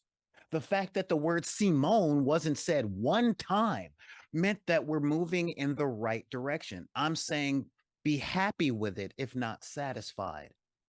Okay? Because y'all got representation of something other than a drug dealer, other than an immigrant worker, other than a farmer, other than somebody standing outside a Home Depot trying to do a half-assed job of fixing your roofs. You got a king with dignity, and it was given to you by Black writers and a Black director. Quit bitching about more if you're not willing to do it your damn self. All right? We can talk about representation all day. The fact that Black beauty before the Black Panther movie was put out there was always subject to the paper bag test. Now, I'm not saying I would turn down Beyonce or Lupita, because let's face it, neither one of them would even recognize me if I said, hey, what's going on, Lupita? And she'd be like, oh God, here's another one. I get all that. Okay. But the fact of the matter that we can finally get Denai Guerrera and Lupita Nyong'o in a movie as both beautiful women is where we're at now. Now you guys are bitching about the lack of representation of the diversity of color in Mexico.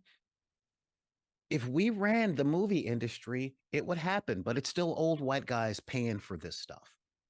And when people are giving you the best they can under the circumstances that they are under, how about practicing some fucking gratitude? All right. You guys are starting to sound like the white lady in freaking Indiana Jones and the Temple of Doom that doesn't want to eat the food that the villagers sacrificed to feed them. Ryan Coogler had to jump through a lot of hoops and take a serious beating to get these movies made, regardless of how much people wanted them, people clamored about it.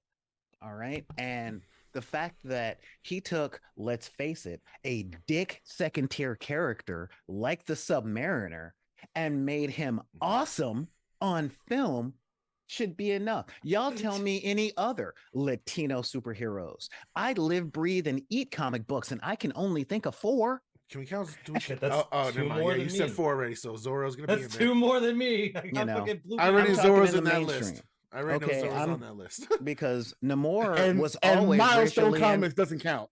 That was made by Black people. Blue Beetle. That was Milestone thank you.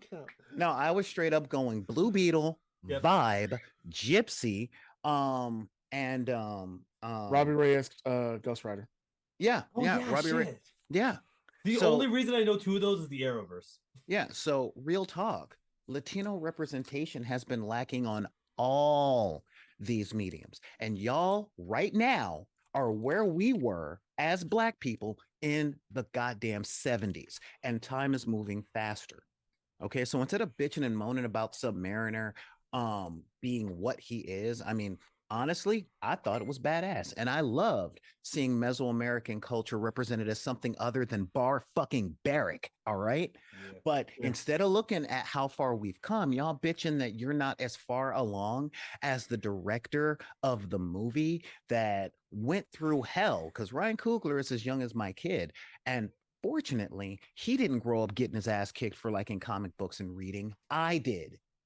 All right, so the fact of the matter is we do progress a little more every day, and just try for 10 fucking minutes to think about the idea that many people did a whole bunch of sacrificing and took a whole lot of ego and ass beatings to get where we are now, and ask yourself, how much are you willing to take?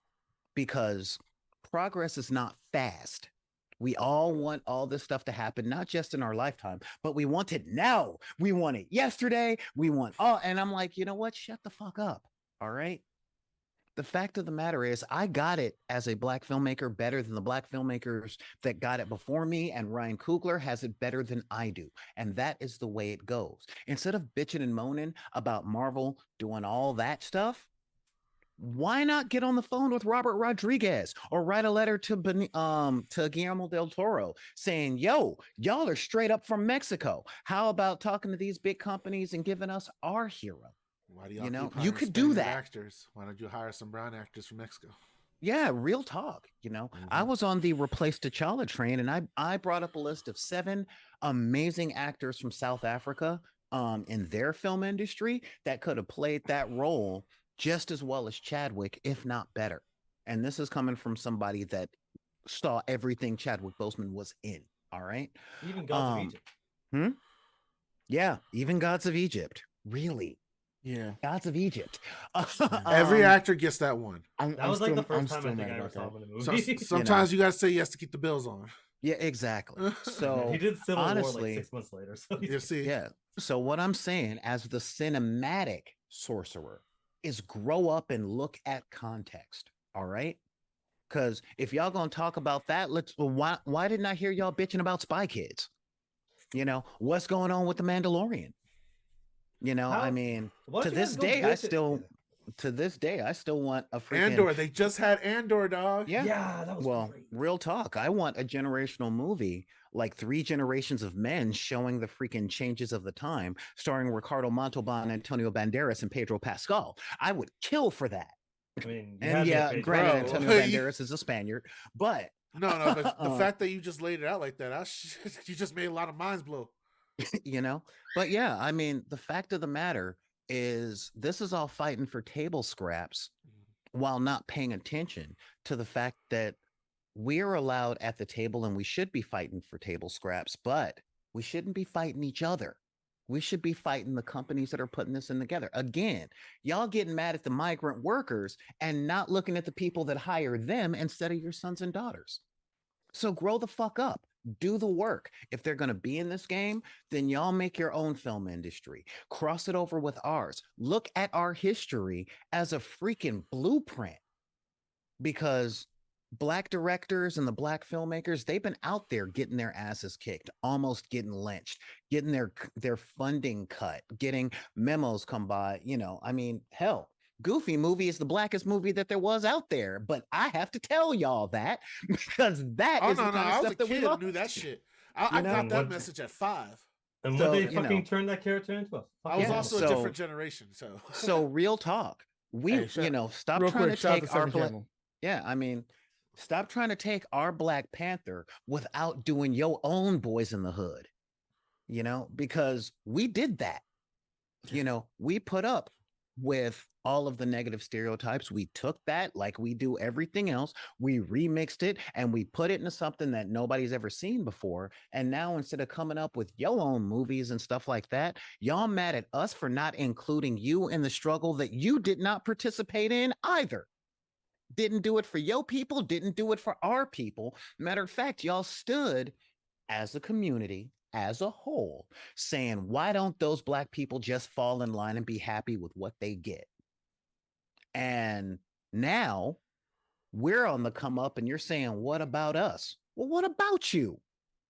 Y'all don't like that kind of thing that's out there? Write your own scripts. Pick up your cell phones, publish your YouTube movies and all that stuff. And those of you that do that and get successful, when those same cigar smoking, bald ass white guys come in saying, well, does he have to speak Spanish? We don't know how that's going to play in Missouri.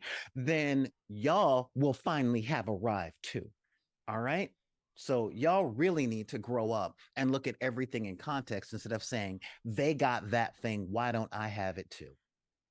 All right. Sorry about being a little mad. No, welcome here. That's why you told me you wanted to be on. I was like, this is the perfect episode, please. Dude, our literal background for this fucking segment is a burning building behind us. That's American flag on fire back there.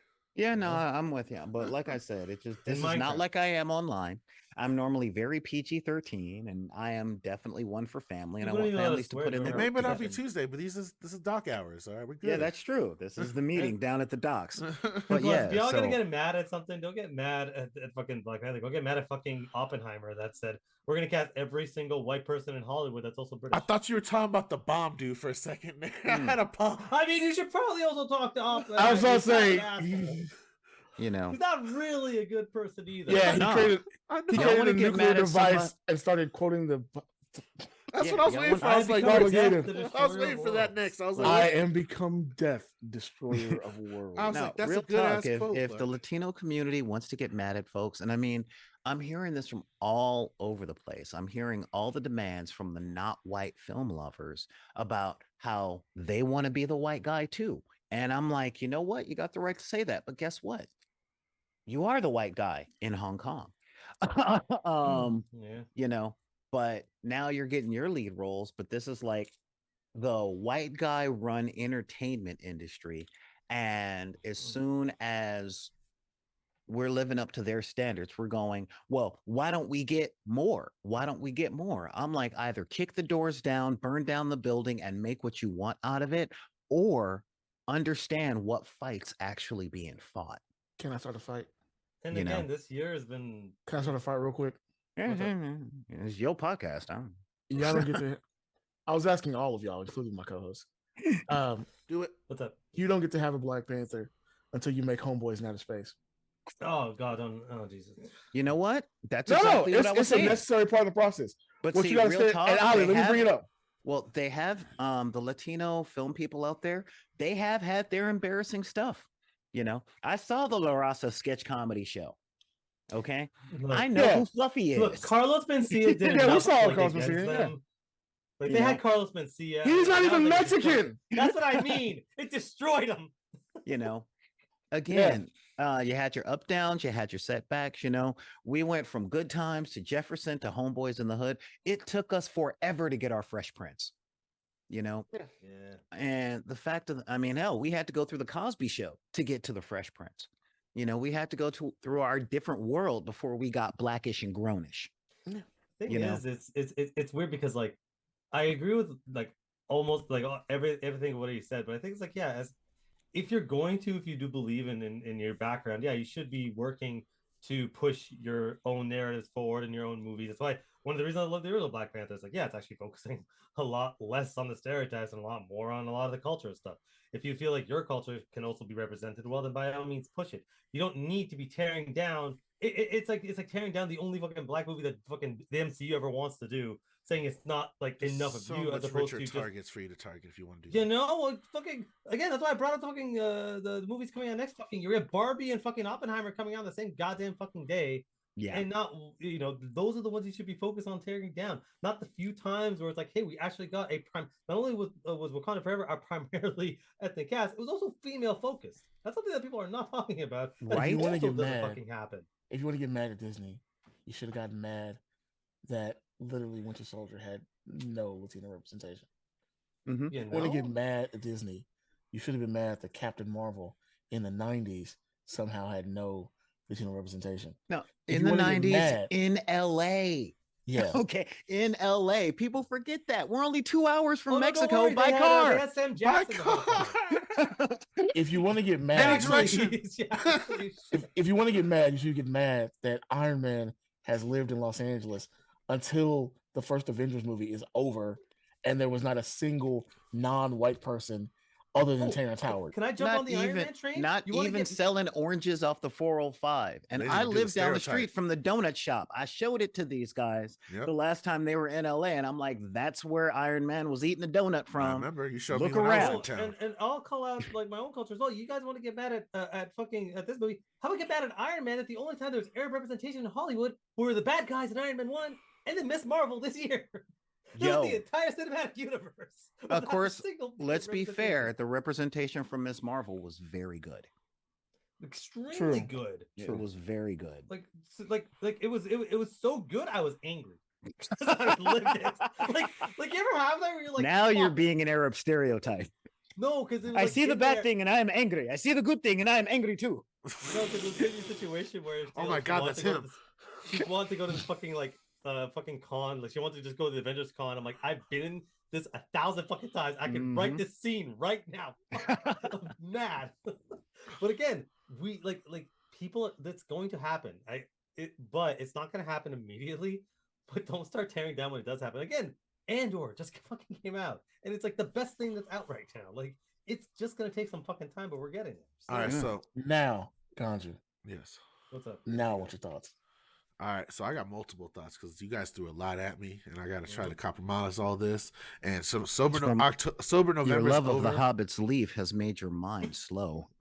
Yeah, I'm about to say sober November's long over. We're in fucked up December. Man, motherfucker, we're almost in January. Look, it's gonna be a great year for me. But the point is, all right. So I got one thing I want to touch on real quick because I do want to have Solar and Ruthless present for this, and anyone else that is African American or, as Ruthless like say, fundamentally Black American in the chat room that would like to add to this conversation, because it does share a parallel with the two cultures that we share. Ruthless has seen the show Reservation Dogs. Have you got the chance to see it on Hulu by any chance, Solar? It's a show. It's on Amazon and Hulu. It's called Reservation Dogs. I have not. All right. So remember how you said that you gotta, in order to get your place in Hollywood, you gotta go through all the levels of brutality and stereotypes? Well, there's a culture who's been there right along with y'all, playing the Indian man and getting shot at number 15 for 30 minutes and breaking their back on that shot. And Native American Hollywood, and a lot of this has been because we've been able to work with, in conjunction with your community, has developed very strongly in the last 10 years.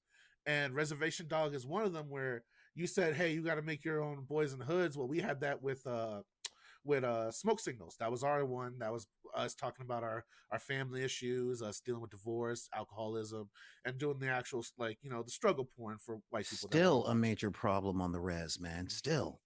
Yeah, big time. And some people don't even think it's a problem on the reservation. Now that's a whole nother story though. But then you got the comedy stuff, in the early 2000s, where you start seeing it's mostly on the internet. You start seeing like Facebook memes of us dressing traditional but doing jokes about our ancestors and the spiritual stuff and poking fun at it. But Reservation Dogs is pretty much the combination of all that. In which you get the people that were doing that kind of edgy, stereotypical humor, but it was just really making sure they would earn the ability to get producer rights, be able to control their own stuff later on. They were basically like, I'm gonna get my ass whooped for the next 10 years, and hopefully I can save enough money from these ass whoopings that I could do a little production team, and we can do something that's pretty cool for the culture that's not gonna make money, but we can at least make sure it gets DVD sales in Indian territory. And you saw that developing more and more. And Reservation Dogs, like it says, the culmination of that with Taika Waititi being able to get his mainstream and him trying to help indigenous studios really get a big pickup in indigenous artists and directors. And with Reservation Dogs being greenlit, and basically it does lead into the stereotypes. For example, you got the drunk Indian there, but he's more of the cool uncle from like the 60s that it's really because that's what he kind of wants his life to be. He calls himself nomadic and shit. And I grew up with those uncles and cousins from the old days that were just like, yeah, I get drunk and pack out in the park. It's not because I have a real issue. I kind of do, but it's fuck it. It's our reservation. Why can't I sleep on the bench park? It's our land, and you can't really argue with that. So you just let them hang out. The issue ain't that I'm drunk and passing out in public. The issue is, if it's public, what's wrong with me passing out in? I'm part of the community. Yep. That's a community center. I can sleep there. He's not wrong. That's how I grew up with these people, and it shows all that, and it shows the struggle with depression, suicide, and the youth on the reservation, what they have to deal with. But it's all done in a very respectful way. Tries to present itself in a manner that both is appealing to a mass audience. Because if you come from any minority background that has suffered the oppression of the United States government, or any of this number of policies that were there to put you in a place, regardless of where it is in any kind of hierarchy location, you're going to feel kind of the similar background story to it, and you're going to notice all the similarities. And honestly, you wouldn't have got that without Black media essentially paving the way for that. And a lot of Native American media follows in that tradition of Black media, and if sometimes have coalesced. One of my favorite facts I like to tell people is the Native American band Redbone. You might have heard their song from Guardians of the Galaxy, "Come and Get Your Love," but it was more made famous in Bill Burr's opening. Mm-hmm. But that was an all Native American band that got its shot on Motown. It was a Black producer and a Black record studio that gave an all Native American band a chance to get airplay. And that you wouldn't have that chance if it wasn't from those two different cultures colliding. So I agree wholeheartedly when it comes to what Solar's saying, is sometimes you gotta suffer the white man's gaze for a little bit to come on the come up, and then once you come on the come up, then you start doing the media that you want to see. And sometimes that even pressures them to catch up. I believe if we didn't have Reservation Dogs and the actual low media and like streaming services that are providing to Native Americans and other broader audience that now you see. For example, me and Rufus brought up in the old original days of the Illuminati Podcast, the Blood Quantum show, which is an action zombie movie based on the reservation where it was a zombie disease that only affected white people. And if you had a certain number of genetics in you, a certain It's number so of great. Oh my god, it's so great. Seriously, if y'all get a chance, go watch it.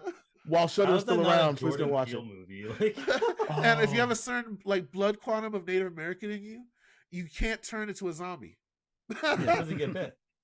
If you get bit, someone gets bit and they find out they're not white, and it's fucking hilarious how they do it. But it's this the culture playing with itself. It's doing different realms of storytelling, and that's what you got to do. It's still having to deal with the whole fact that the government does this by cattle and fucking prairie dogs and shit with our blood quantum. But it's ability for us to tell our story still and to share our culture with other people, so they can even probably look into what this actually means in its actual historical fashion. But the second thing I kind of want to talk about, Alan, I just want to leave the floor open real quick for end that. Am I wrong to have these two comparisons in my understanding of what Solar was saying, both from Rufus' point of view and from Solar's point of view? I mean, you're saying everything like actually a lot more good shit you're saying, so keep going, dude. What do you guys think? Because I have another point to move on to what Alan was saying. Go for it. All right. Yeah. So the last point I want to touch on is what Alan was saying is, I'm not going to say this as an insult. You're my friend. I know. I'm the most negative here, surprisingly enough. And when I say this, is we're talking politics. That is the I don't want to sound racist. No. I've known Gandhi for 7 years. It's the Joe Budden. It's I want to start with I love you, and I believe you have the power to grow. This is the bread on my compliment sandwich.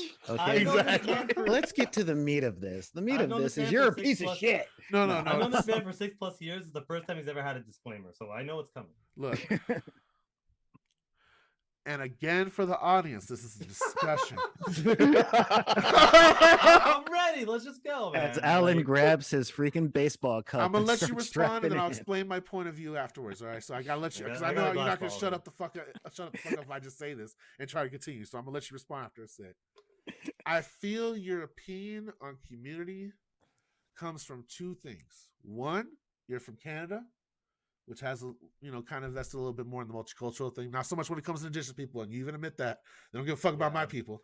I'll be the first one too. Yeah, so we don't have to worry about that problem. So I'll put that out there right away. Don't have to have that conversation. But second, you are an immigrant. You come from an immigrant community, right? Yeah. You're able to either choose to do two things. You get to assimilate into the Canadian culture, which we agreed is more multipolar, has its issues, but at least it's trying to do that. More so than the American and other cultures we see. Ups and downs, all that. But because of that, I feel like your ability to not have to lean on your traditional community comes out of that. And the reason I say it's not to be insultive, okay? Not to be insultive. It's because of my own comparison.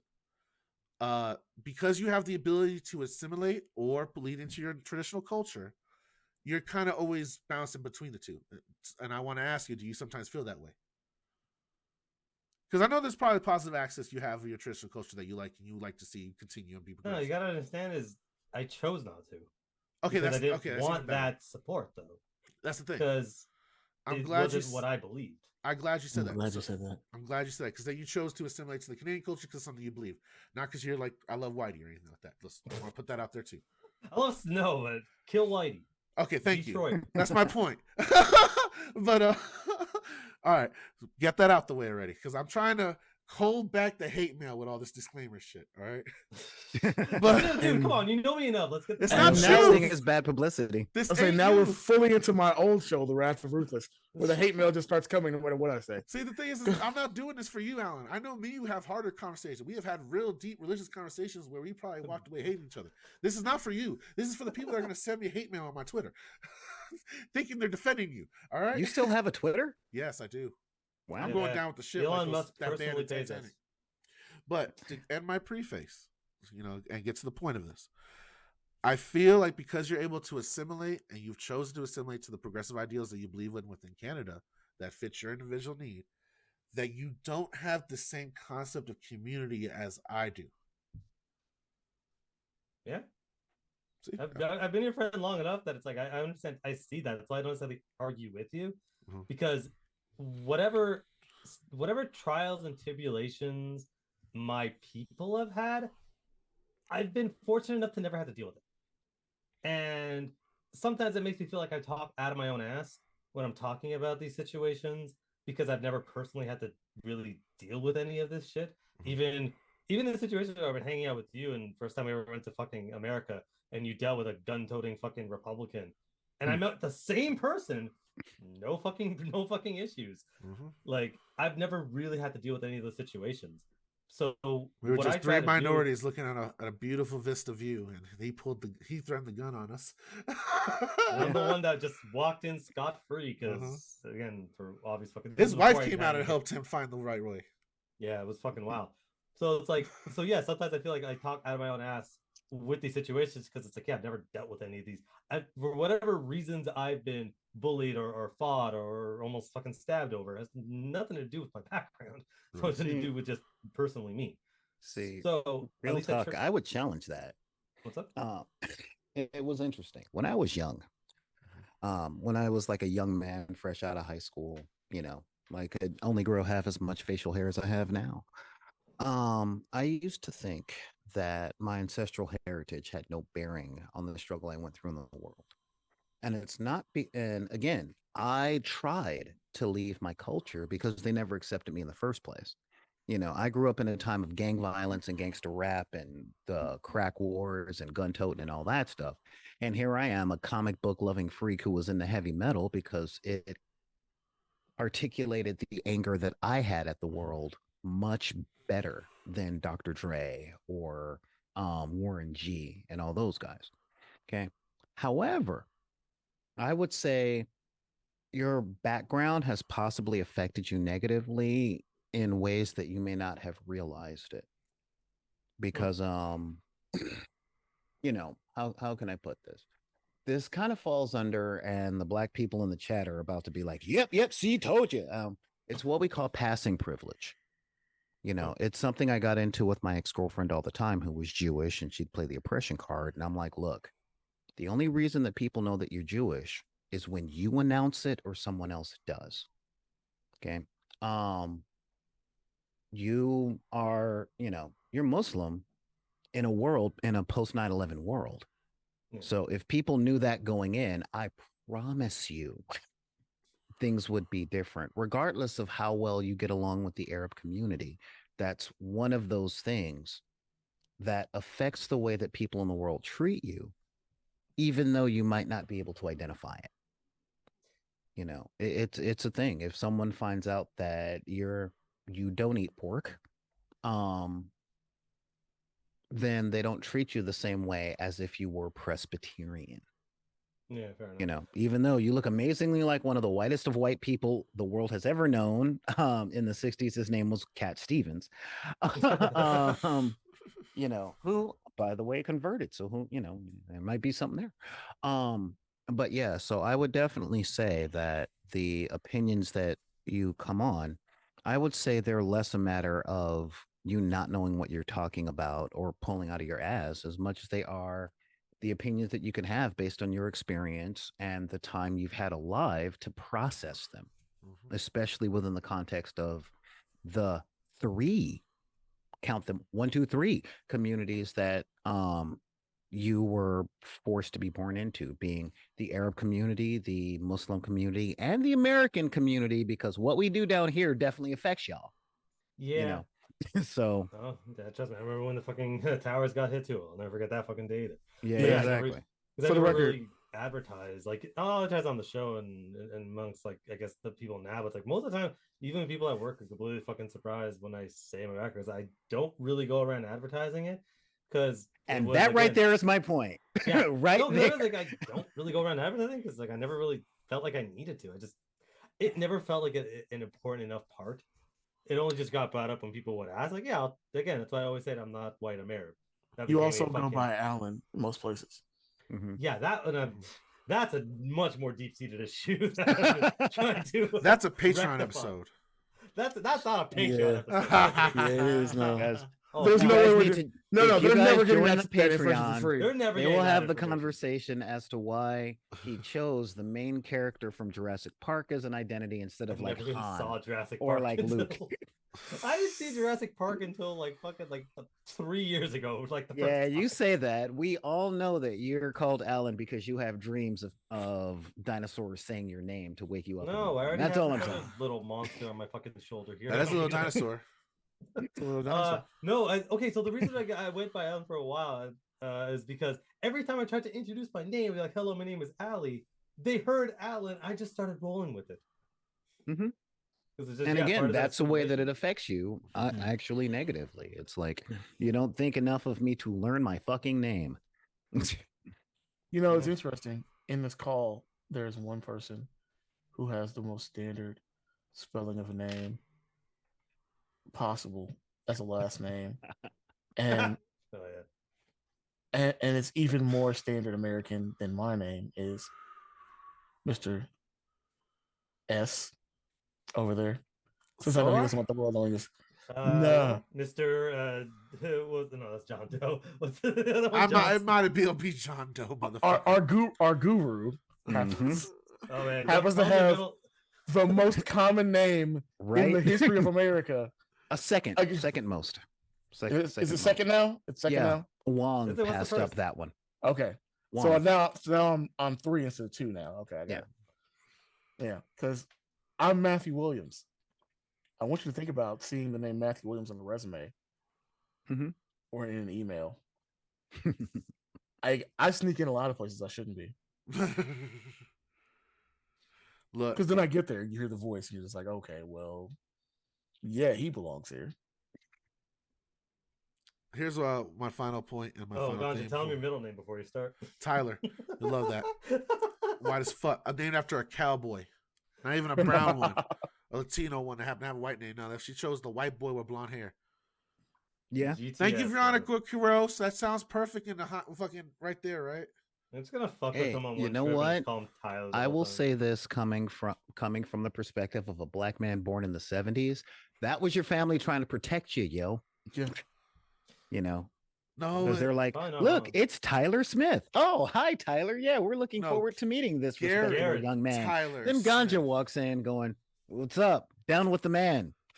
Hello, comrades. Oh, damn it. We let one in. Damn it. How old is he? He's 4. But if you secretly know my family history, my grandfather's very proud of me.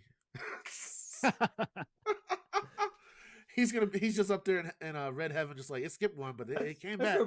Before I met Ganja, I didn't know a single Garrett. As soon as I met Ganja, I said like 17 of them. Just started We appear popping like out of the Pokemons. woodwork. It's like after you catch your first Butterfree.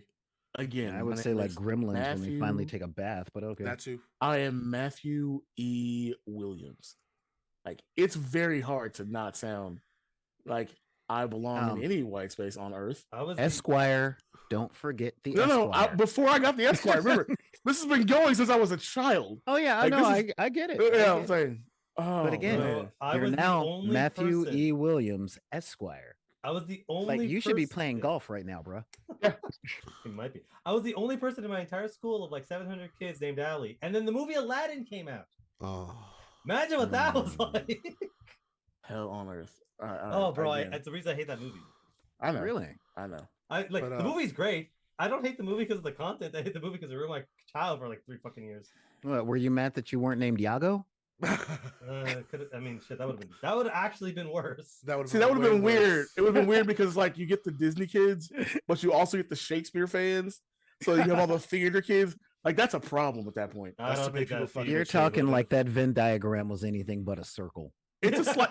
It's not fully a circle. It's a little more oblong than a full circle. Come on. I come don't on. think I have to worry about fucking studio kids where I fucking grew up, man. Look, That's true. one last point, and I want to leave this open for y'all because this kind of goes to what I tried to explain a little bit earlier.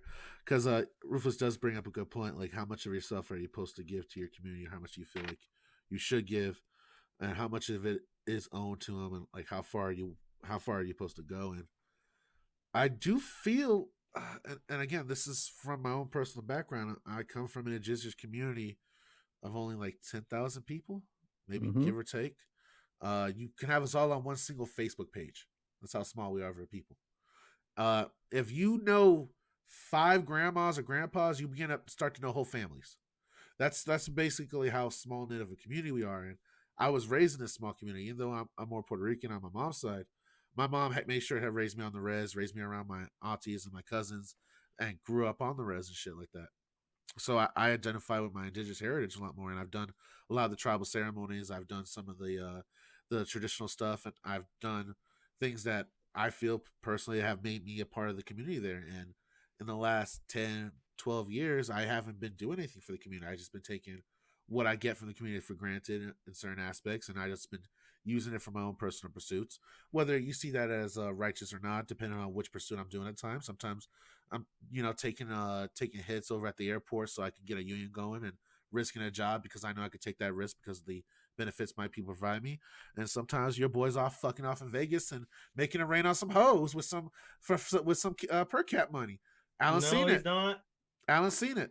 He's seen me throw the condom off in the parking lot. Alan seen me throw the condom off in the parking lot. He's seen it with his own eyes. Don't tell that story. Look, I will tell you as somebody who gives back to the community as best as he can. And I say that because sometimes the community don't want what I got to offer. Oh, they may be talking shit to me sometimes too. I guess but the fact of the matter is, I looked at it to answer the question from earlier is, what do I owe to my community? Well, what did my community do to get me where I am? And that's where I'm conflicted. A lot is owed. And the whole thing is, I owe a great deal to my community because ought implies can. Okay. Mm-hmm. And I ought to help the future generations of geeks of color and kids that don't fit in have an easier time coming up than I did because I have the ability to. Now, that doesn't mean that I'm responsible for giving them movie deals or, I can start a company and only hire them and then allow them to not do the job, but I can give what I can. I can give my best, I can at least show them the books they need to read to become pilots and software engineers. I can show them the possibilities of the future. I can't force it down their throats or give it to them outright without them having to do the work, but I can show them how to do the work, and I owe them that much because I hate it where I came from, but I realized that where I came from was a consequence, not a choice. So the best I can do is give them a choice, but yeah, that's the whole thing, so what do you owe your community? Well, that's your choice, man. That is your decision to make. But if your community helped get you to where you are today, then you owe them something, just something, If they were like my community and were just a whole bunch of crustaceans, like clamping their claws at my Achilles tendons as I was trying to climb, then fuck them. I mean, a quarter of them are there, but everyone says fuck them anyways in the neighborhood.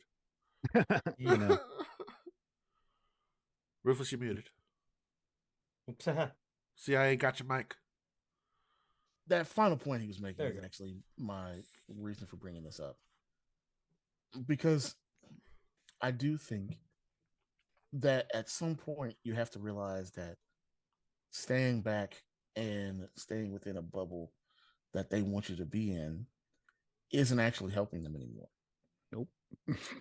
Bringing them into spaces where they don't perform, not for lack of ability, but choose not to perform and coast only on their relationship with you, doesn't help them.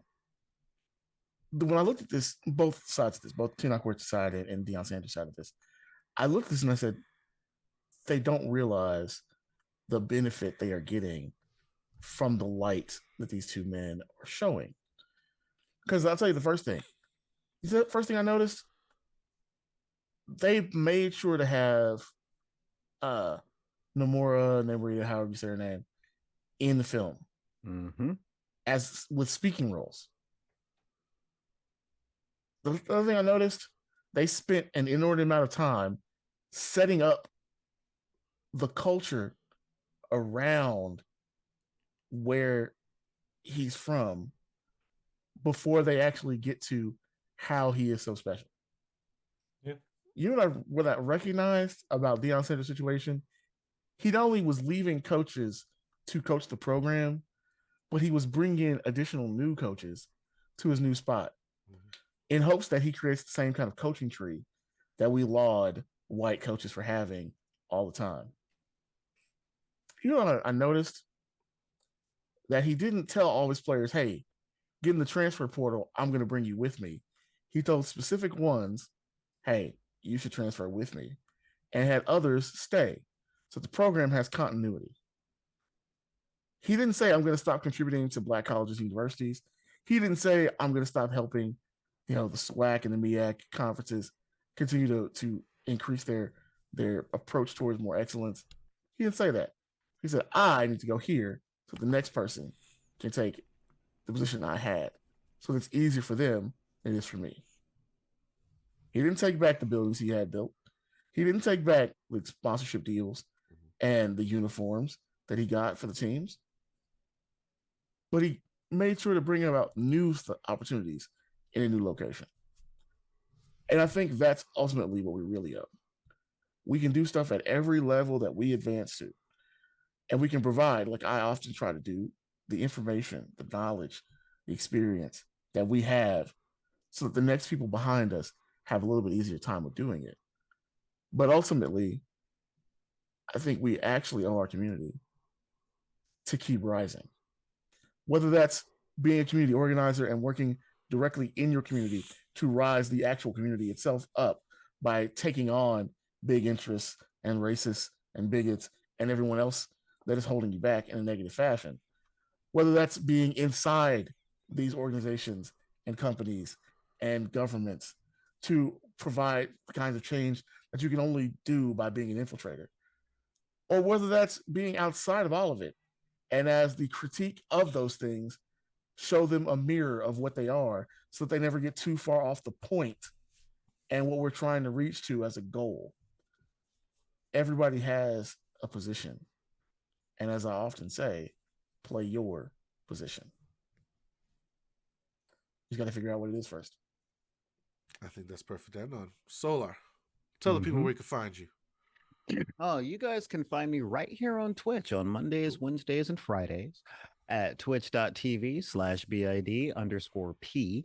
Also, and this is a real big one, look up Solar Gray on YouTube and you can find the YouTube channel. And I'm really pushing for subscribers on YouTube so that they can open up the community tab and I can start doing polls and stuff like that. And I need to get to 1,000 subscribers before I can do that so everybody can get in. And if you really like, and I mean really like nerd stuff like role-playing games and Warhammer 40K, but not Warhammer 40K, and making toys and 3D printing and all that stuff, follow the thing, but you can also go to patreon.com/BID_P and become a patron.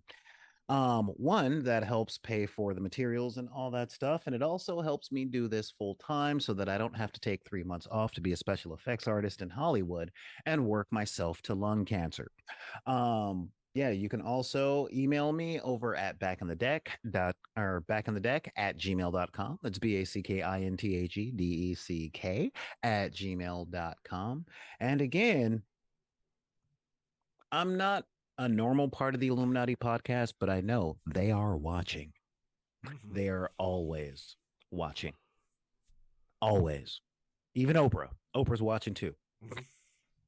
Soon she'll be a member. We're just trying to discuss the fees. She seems 10,000 is too high. She'll be on the show in 3 weeks. Speaking of which, Alan, when you're doing that crossover with Oprah, tell the people before that happens.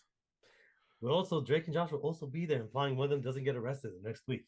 But if you actually want to watch real stuff, check out the chat. Well, you'll see me on the chat tag. We'll be on tomorrow. If not, follow me on Facebook. Just type in my name into there. Follow us all in here, as well as my Twitter at Birdman Alley. That's where I'm mostly yelling at video game companies all over the goddamn place. So not my well-spoken opinions on bullshit here, just me yelling at IGN mostly. Wow, so you just threw us under the bus like that. Ruthless, if course I you did. want people to find you, how can we find you?